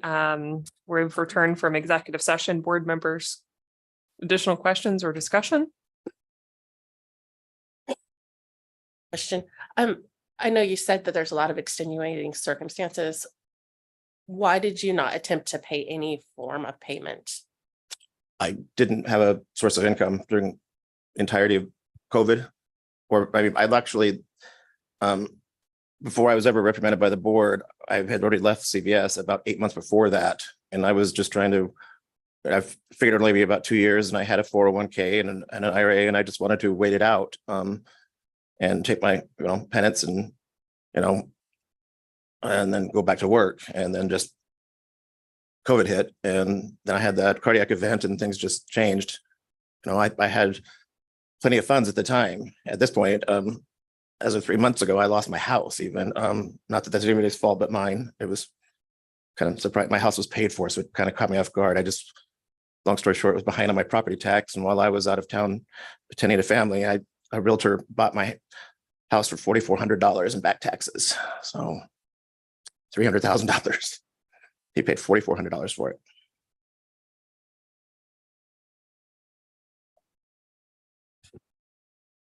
Madam Chair. So if we were to grant you the request, are you planning on paying that $10,000 fine? Absolutely. I was hoping if it was an option I do a lot of volunteering. I've done research, DNA sequencing, everything. 6,000 hours back when I was an undergrad of just research. I've done diabetic training, things like that. I served at the leisure of the board, like I said, for USP for 787 back in 2006, I believe. Working for the DA right now on a voluntary basis. I was hoping there was another option possibly that I could do with the board's permission. I'm concerned about the fact that he hasn't practiced in 5 years and making sure that there's a couple issues, right? First of all, he didn't comply with the order. I understand that there's extenuating circumstances, and I'm sorry to hear that you've gone through a lot of things. So don't take any of this as us not trying to understand where you're coming from. So he didn't comply with the order. We've already kind of given him a little bit of leniency with reducing the order. Anyways, we gave him some additional time. But I am worried about the fact that there's been 5 years, and what does that mean for the safety of the Arizona citizens? I understand that he's done a lot of continuing education, but I do have some concerns, and I don't know if we should look to ensure that there's some sort of competency that we can check if it's retaking an Naplex, something along that lines. I still think we need to figure out something with the fine, perhaps a new consent agreement. I don't know what the terms of that would look like, but that's kind of where my head is, at least right now. If you were working, how much could you afford, do you believe, to pay back each month of that fine? If I made what I made previously, I could pay it back in 3 months. I'm going to have a house payment now because I didn't have that before because everything was paid for. So I don't know what that's going to entail, or a rental payment, I should say. That's something I hadn't had to worry about in many years. Madam Chair, I personally think he should pay back the full 10,000, pay the 10,000. And if we do something that it should be, there's monthly payments to until, I don't believe 3 months is appropriate, but a year over the say of a course of a year, or some number that is not a overly hardship if we're going to do something like this to allow for payment.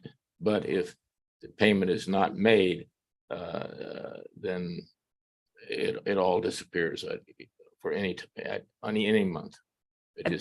I think it's difficult, and please staff correct me if I'm wrong, to handle monthly payments. I think we would need to put like just a definitive time frame on it. So if we're comfortable with a year, it would need to be paid within a year from when the consent agreement was signed or something like that. If it's 16 months, whatever that time frame is that we think is reasonable, rather than them having to chase down a monthly payment in addition to everything else that they have to do.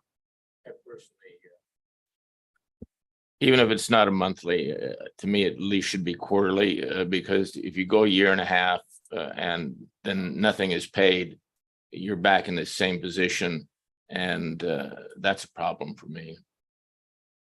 We've structured some things before where monies have had to go to like a holding account, haven't we? That is correct. Yeah, there are companies that do that, and then they will inform us of missed payments or anything of that nature. We have never been designed to be a collector, collection agency. And I think in those situations that I recall, I don't think the board set them up. I think That is correct. the individual and or their attorney had set it up That's correct. and arranged for the payment.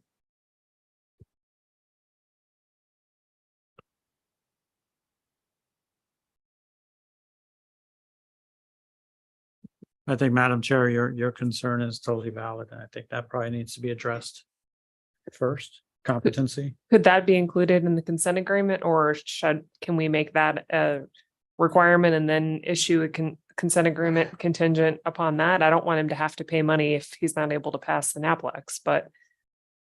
Well, he's voluntary surrendered right now, Right.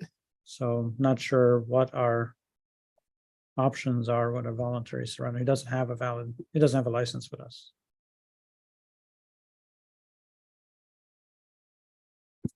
I understood you to say if he is reinstated, and then the reinstatement license would be subject to consent agreement, where you could require him to set up some sort of escrow account. And retake the NAPLEX. And retake the NAPLEX. But then you can't reinstate him until you take the NAPLEX. Reinstatement would mean an open license Correct. as a pharmacist. But we Correct. can't do that until he would prove competency by taking the NAPLEX. Is taking the NAPLEX the only way to prove competency after 5 years of? I don't know of another option. The pair exam is gone, right? Yes.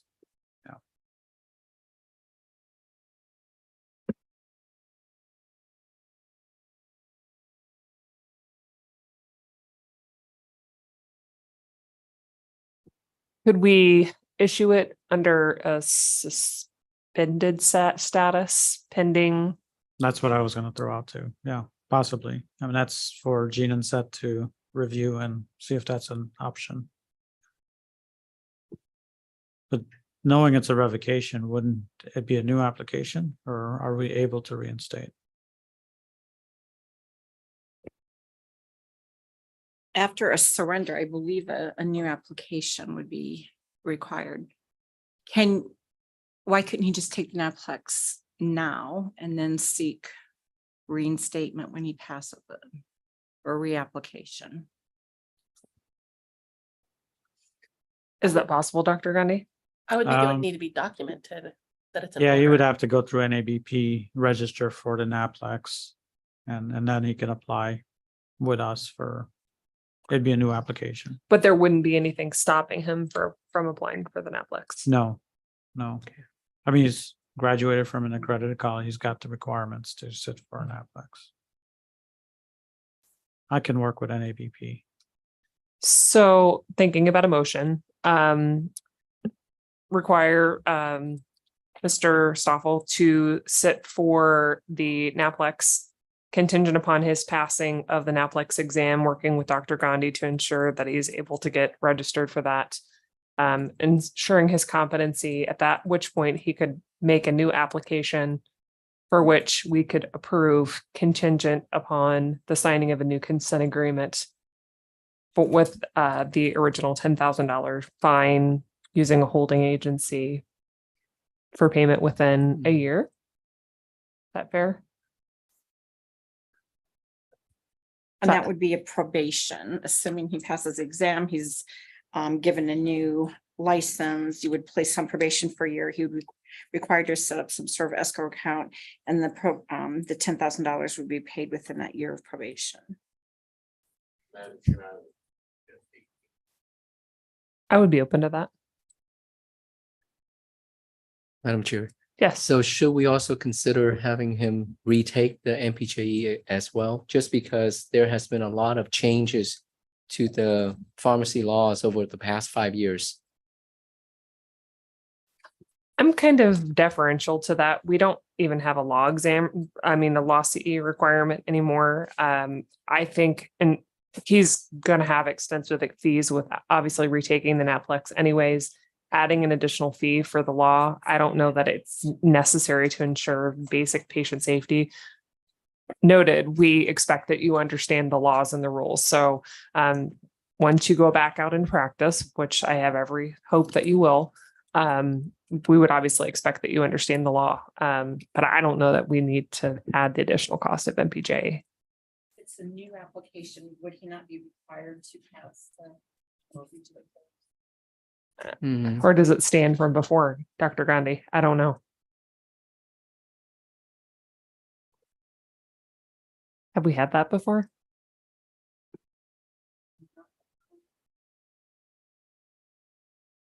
That's a requirement of license. That is, I think it all hinges on that 5 year not practicing. But he's technically taken both exams before. So is MPJE part of basic competency, I guess, is the next question. I defer back to the board on that. I don't know, thoughts. I mean, you bring up a valid point, although I have to say COVID had created a lot of new laws in pharmacy. I mean, quite a few. Ever since as I recall, over the past 5 years, recently we allow birth controls to become OTC product. Naloxone now has become an OTC product. So these are just the basics, just to name a few. So I would be more comfortable if he is to take both the Naplex and MPJ for the safety of the public. What if we issued non-disciplinary continuing education requirements in law? I mean, that, Wouldn't how it many be- credits? It wouldn't be as expensive as or onerous as taking the MPJE again. We could issue 6 credits or whatever we think is appropriate. I think they're researching right now, so we'll have a more definitive answer in a couple of minutes.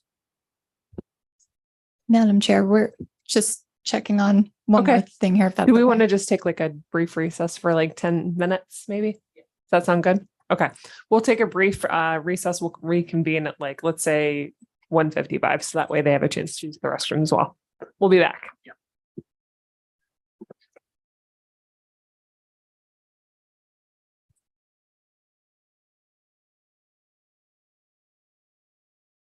My job.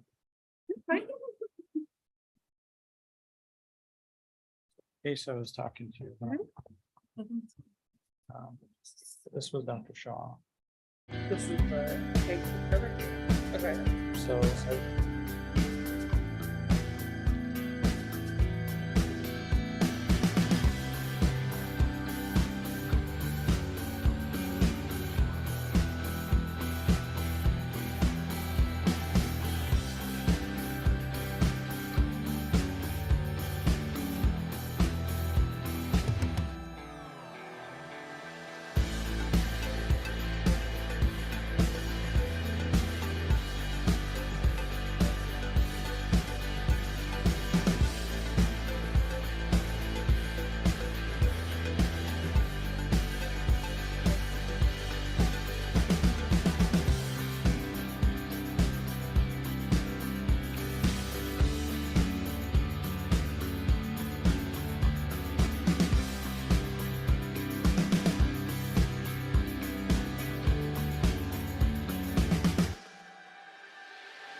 All right, welcome back, everybody. Dr. Gandhi, if you could take roll call since we did take a brief break, or at least I did.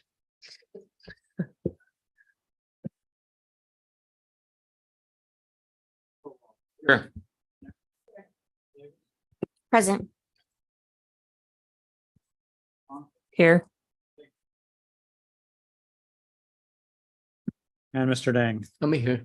all accounted for, Madam Chair. All right, so our staff conducted a little bit of research. Staff, if you could give us an update on what you learned, or do we need to go into executive session? I don't believe that you need to go into executive session. I think the question turns on whether after this period of time, a request for reinstatement after a surrender would require an application for an application anew, or just seeking a reinstatement. And I think under the definition of revocation that is found in 32-1901, it talks about a request or a new application. I think that could be read to allow the individual to request reinstatement without applying anew under one interpretation, and that would have the MPJE remain in place, or he would not have to retake it. But then if you want him to demonstrate competency, one of the ways of doing that would have him retake and pass the NAPLEX. Thank you very much for that. Go ahead, Kevin. So instead of requiring him to retake the MPJ, I would be in favor of having him taking additional law CEs in addition to the NAPLEX. Okay. If current, would we consider the CE that he's already done In addition. in addition to what he's done? Okay. But do you want to make a motion? I would try to take a stab at it. So I'd like to make a motion to have Mr. Stoffel retake the NAPLEX exam, and let's make it 9 hours of law CEs. And we'll have him complete the payment in 18 months, starting to reinstate his license, starting today. 18 months starting today. So perhaps what I hear you maybe saying would be to table his request for reinstatement, allow him to take and pass the NAPLEX. Upon passing the NAPLEX, his reinstatement request will be granted. He will be put on probation immediately for 18 months. Within that period of time, he has to complete 9 hours of CE in law and remit full payment within 18 months of the $10,000 outstanding civil penalty. Beautiful. Yes. Any further discussion? I just didn't remember hearing, it was stated before that they would set up a payment process outside of the board. Does that need to be stated? We'll make sure that's included.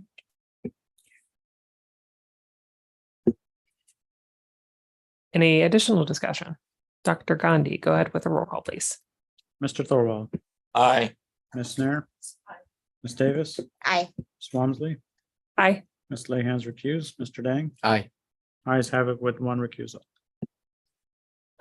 Thank you very much. Wish you the best of luck. Thank you. Sorry for taking so much of your time. Oh, no, that's what we're here for. Thanks for coming in today and for bearing with us for a long day. All right. Up next is 31O. Request to reinstate revoked pharmacist license, Carrie Goya. Joya. Oh, I'm sorry, Joya. No I worries, it's terrible. apologize. It's a lot of vowels, so it's terrible. It's okay. I have a lot of vowels in my name too. It's all good. If you could please introduce yourself for the record. Sure. My name is Carrie Joya. And can you tell us about your request today? Yes. So it has been some time, even longer since I've practiced. It's been 8 years at this point. To reinstate my license, I was looking into doing that. It's not so much as a I have a job I'm very happy with in the medical field. And I've been in the medical field working for a doctor's office now for quite some time, and I'm extremely happy with it. But it's just something that I realize the importance of the pharmacy is potentially maybe doing that in addition to just something remote or something like that. So it's kind of something I was looking into. But yeah, it's definitely, fortunately, I haven't, had the previous situation. I haven't lost a house or anything like that. I'm very, very happy where I'm at. It's just, I have realized with my patients how it would be beneficial to be more up to date and to, if that requires retaking the Naplex and that kind of stuff, be more up to date to educate them further while doing my current job, maybe potentially doing that on the side. Can you talk to us a little bit about your recovery process? I believe you were under a monitoring program for a while, and there was some. Yeah, I didn't have to do a monitoring. Oh, it was yeah. not through the board? No, it was not through the board. I basically, it was 2 small children and a divorce at the time. It was just basically just kind of developed the substance abuse problem and just kind of walked away from pharmacy. I just went through the recovery process with my family, and I think it was 9 months. I was not working at all, just strictly rebuilding the relationships with my family and getting myself straight with the, herbal remedies, things like that family recommended, and counseling, and just went through that whole process. And then went into a job for a doctor that I kind of came into contact with that was opening a mobile practice, primary care. And I got involved in that. And that's what I've been doing for the last 8 years, is managing his office. So staying in the medical field, but just outside of pharmacy. So. Have you ever had a substance use evaluation? I have not, no. Yeah, because it pretty much ended with my pharmacy career. That was never a. Yeah, it was like. You said you Yeah. were working the medical field, so I didn't know. if it Yeah, come up no. Yeah, I work with 22 doctors and whatnot. So, in here in both Utah, so remotely with them as well. So it was an embarrassing, obviously, time in my life for sure. And it was something that I just didn't fully address. So even coming here today is just kind of a way for me to bring that full circle and just see what the options are. Even if that is a no, you know what I mean? At least I kind of brought it full circle and therapeutic, if you will, I guess. But as I continue in this medical field, I see the lacking sometimes in the pharmacy communication with the patients. And I want to be that bridge in that gap. So I thought that would be something to do, but, essentially be more up to date with stuff. So.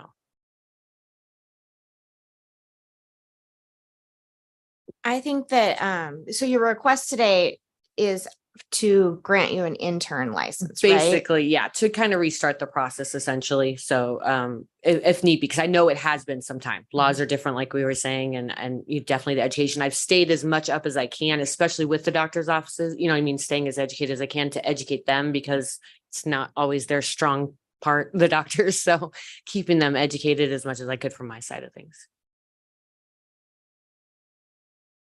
Did you go through any sort of treatment program? Nothing official. No, Nothing it official? was more like I understood what happened, and that would, you know what I mean? Like you, physically and mentally, like you lose a lot, obviously, in that period of time frame, especially relationships and things like that. So I think it was more of a self-awareness, because it was something that was never an issue in the past, has never been an issue since then. It was very uncharacteristic of me. I think it was just a lot of stress factors with the 2 little ones and going through a divorce and whatnot and moving and all that kind of stuff. I think it was just a weakness in time for me, but obviously, yeah, nothing official though. It was nothing officially done. No, go ahead. I have a question. Sure. 11,800 doses of substances seems like a lot more than an individual could take. What did you do with all of that? 11,000. I didn't do anything with all of that. That was definitely not I didn't take that. I don't know where that number even came from. Okay. I definitely. I see a pilferage of over 1,000 doses, which is also a lot. There are 2 losses that were reported to the board. Oh, two different employers. Down. 11,000. In fact, it's the next paragraph down. Yeah, it was strictly just myself. Go ahead. I just have something in conjunction with what you're saying. I would not be comfortable with the path forward that didn't include a substance use evaluation. Oh, And No, I understand. even though it's been some time, Mhm. we've never seen an actual evaluation. Right. So for sure, for my comfort, that would definitely have to be included. That's where my head was too. It was an evaluation. The fact that she's asking for an intern license, she's still going to be supervised. So she's not going to be working alone, but I would want to make sure that there isn't risk for that we have a relative assurance that there's lower risk of diversion and that she's safe to come back into practice.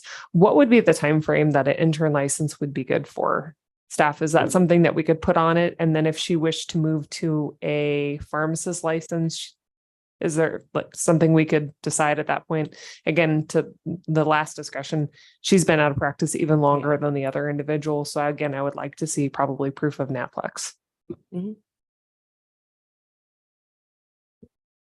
And what are the requirements for a technician? I thought it had to be within a certain time frame of your license. No. She's not asking for I know, intern. Oh, sorry, I'm an intern.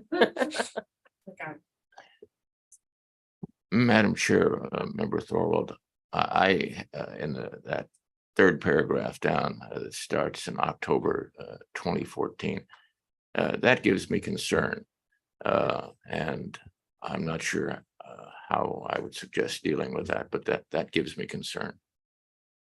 That's why I would feel more comfortable with an evaluator. It gives me pause as well. I'd like to see what a professional would say. What about if we ordered a substance use evaluation and then brought her back in the October meeting with the results of that? And then, so rather than issue a license at this time, look at that first.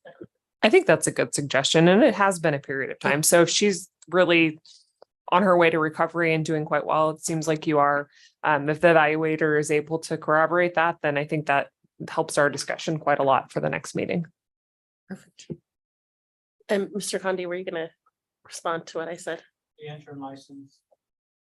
It would be a petition to the board to allow, and it's best practice. Obviously, you don't want them out there having not practiced in a while to practice as a pharmacist right away. So it'd be best practice to probably get their feet wet as an intern. I'll make a motion for a substance use evaluation and then return to the board. Second. That would be an order. So it would require probably roll call. Yeah. No. No. Okay. Any further discussion? All those in favor? Aye. Aye. Any opposed? Hearing none. Thank you for being here, Ms. Joya. We look forward to the results of your evaluation and we'll talk with you again next month. Sounds great. Thank you. Thank you. All right, 31P, Optum Pharmacy.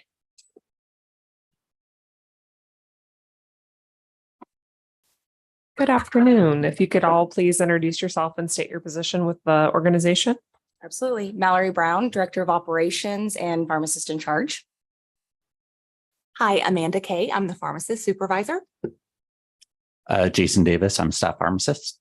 Thank you very much for being here today and for hanging in with us till the end of the meeting. If you could please tell us a little bit about your deviation request. Absolutely. So we're here today before the members of the board to ensure that we're appropriately satisfying Section R4 23-616, mechanical counting device for a drug in solid oral dosage form. So our pharmacy, Optum RX, is a fulfillment pharmacy that we are currently in process in testing and will go live with our first live prescriptions in September in Mesa, Arizona. We will be a combination of high volume automation as well as manual pharmacy dispensing.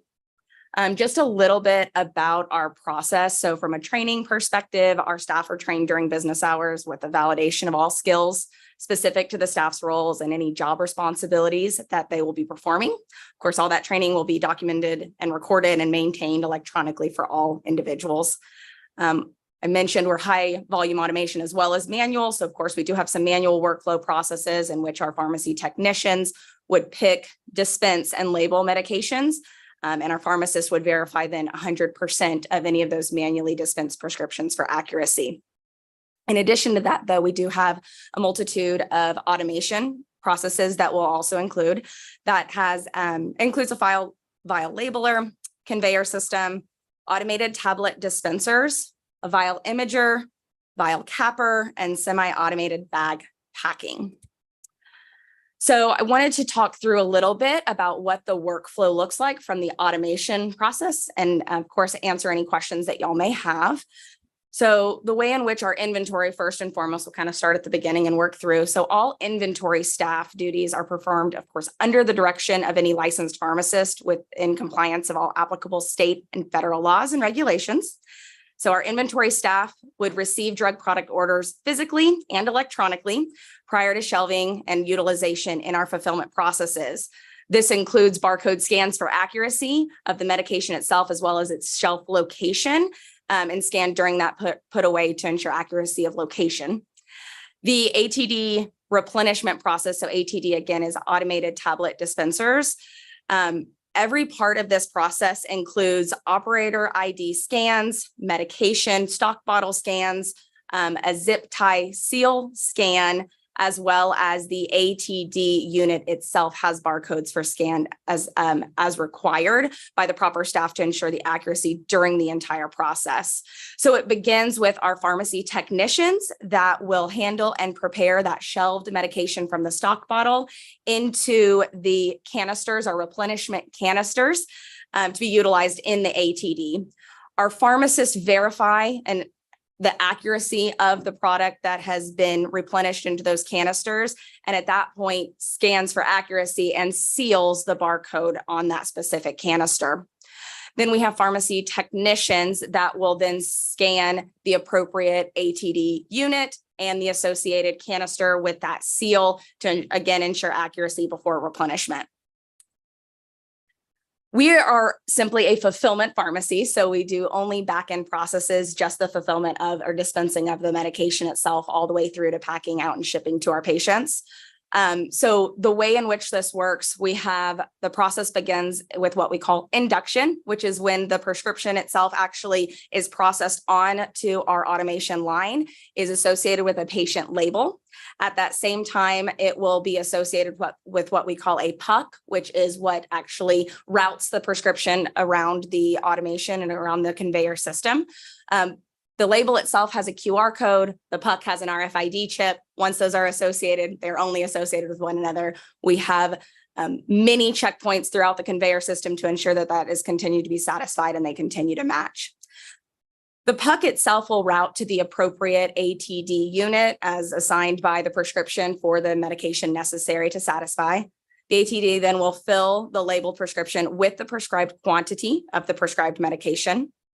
We also have a vial imager. So each of the prescriptions that goes through any of our automation will then route to a vial imager in which an image is taken of the patient vial itself. We utilize this for fulfillment tracking and review if ever needed.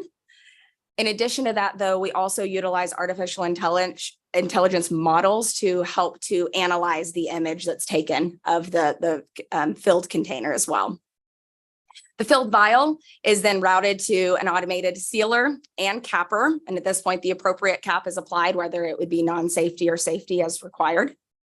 And then that capped vial is then routed appropriately and as necessary to complete the patient order, whether that's to marry up with other patient orders to ensure that they're, leave the building altogether to one single patient, or to continue on to shipping alone. All of these process prescriptions then, whether automated or manually dispensed, will continue on to the packing area to be packaged and shipped. So a little bit that I want to, that's not necessarily included on that previous slide. So a couple of components that are included in that process. When the unit itself dispenses the prescription, the units that we have will actually can identify if an overfill or an underfill has been dispensed and will route appropriately to a pharmacist at an exception station for review. And in addition, if there's anything from the vial imager that is assessed to indicate that there may be something not consistent with what we expect to, that also would route to a pharmacist for exceptions. So we do have those processes in place. As we ramp up through, as I mentioned, we will be live in September of this year. September 18th is our first official live script. As we get all of these automated tablet dispensers online, each and every one will go through to meet a specified threshold of manually verified prescriptions, all of which will be reviewed by myself as the pharmacist in charge before moving forward to an auto pharmacist verification structure. I'll pause there and see if there are any questions. Okay. You know what? I've seen this type of production and it's so impressive. I kind of wish all of us could see it in action. My question is the imager. Does it look down on the inside the vial? Does it go around? How does the image come out? Correct. It's an image from the top looking down inside the filled vial. Thank you. And we see that the label's on it because we've had that issue before, not with you. That imager is truly just looking down into the inside of the vial for the purpose of looking at the pill, identifying the pills themselves in the bottle. And then later in the process, the label is the vial imager does not have an image of the label. But at some point they match up. Correct, because the RFID, sorry. Yeah. I'm understanding your question now. Because we associate the labeled prescription with the QR code and the RFID chip that's inside of the puck itself, it will associate that specific image with that prescription because of using the scans that we have throughout the conveyor system of identifying their RFID chip associated with the puck, the QR code associated with the patient label, and then the image that's taken at that camera. Thank you. And there would be no way for it to move forward if that information didn't match. Correct. Yes, we have multiple exception points that if the QR code and the RFID no It'll longer kick it match, off to it a will kick manual. off the line, correct, for Yeah. exceptions. This is better for patients. It's proven to be more safe. I'm definitely in favor of it.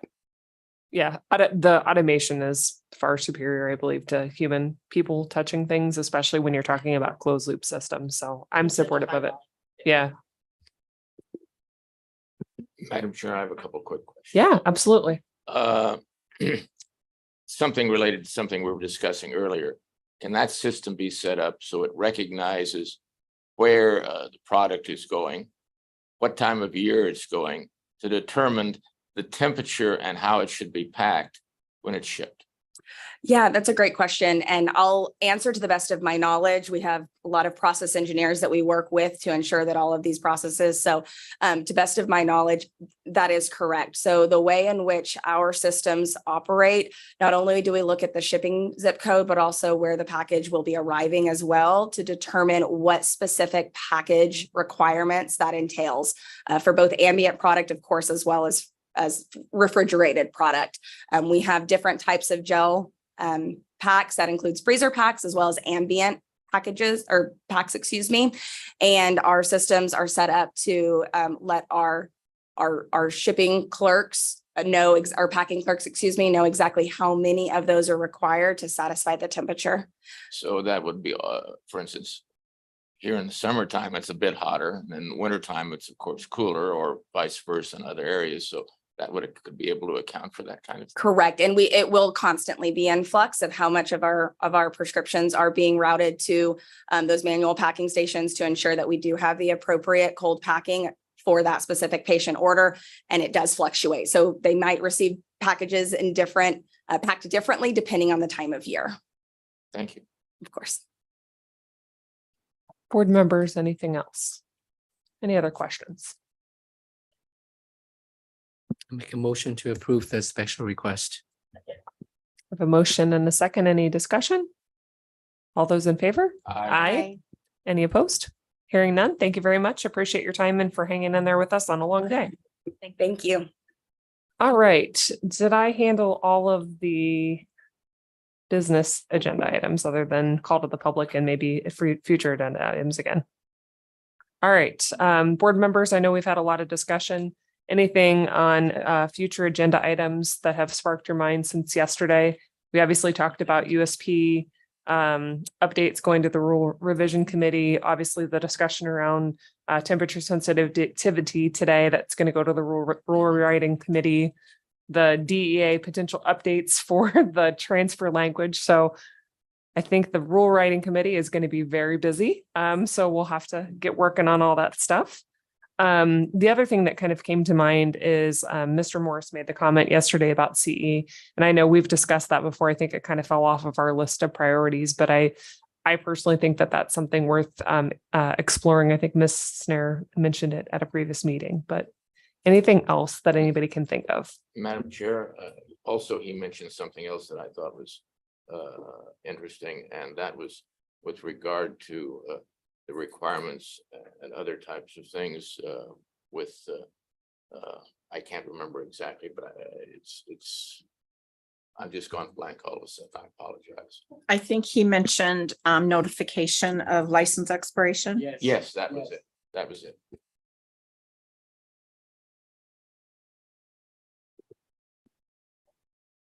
All right, anything else? Madam Chair, this just for public records regarding the USB 800 enforcement, we are not going to have the 800 enforced in Arizona as of 11/1/2023. Is that right, Dr. Gandhi? That is correct. We Okay. have to, through rule, adopt the latest version. Okay. So we'll have to have that discussion. What about the revision of 797? Same thing. We'd have to adopt all of USP that we want to enforce by rule. Let's say we pick today's date, right, or something like that, so Right. it'd be effective today. So we got to put a date to it. Okay, thank But you. there would not stop anything from anybody being fully compliant with any of those if they've already gone that direction. Correct. Okay, thank you. All right, anything additional for business items? Dr. Gandhi, anything you want to throw out there? I know we're keeping you very busy. No, just a great job, guys, for the meeting. Well conducted. Tough subject matter. Yeah, we've had a lot of stuff. I guess our last item for today is call to the public. If anybody's present and would like to make any comments, they're welcome to, or anybody online.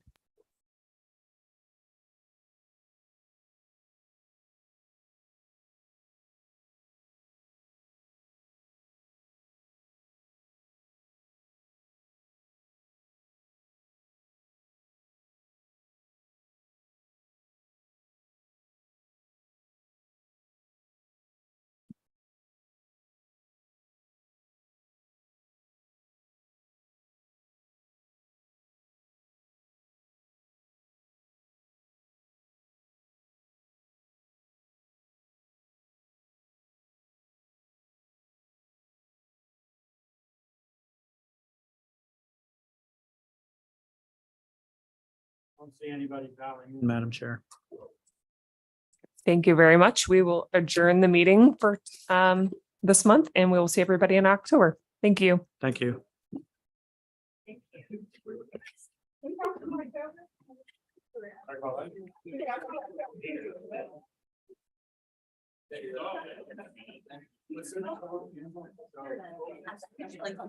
Oh, invert. It's but when you it's in the conference room. I wish I would have showed you. It says invert. It's like it's almost like it's some kind of collab, like it should be an influencer.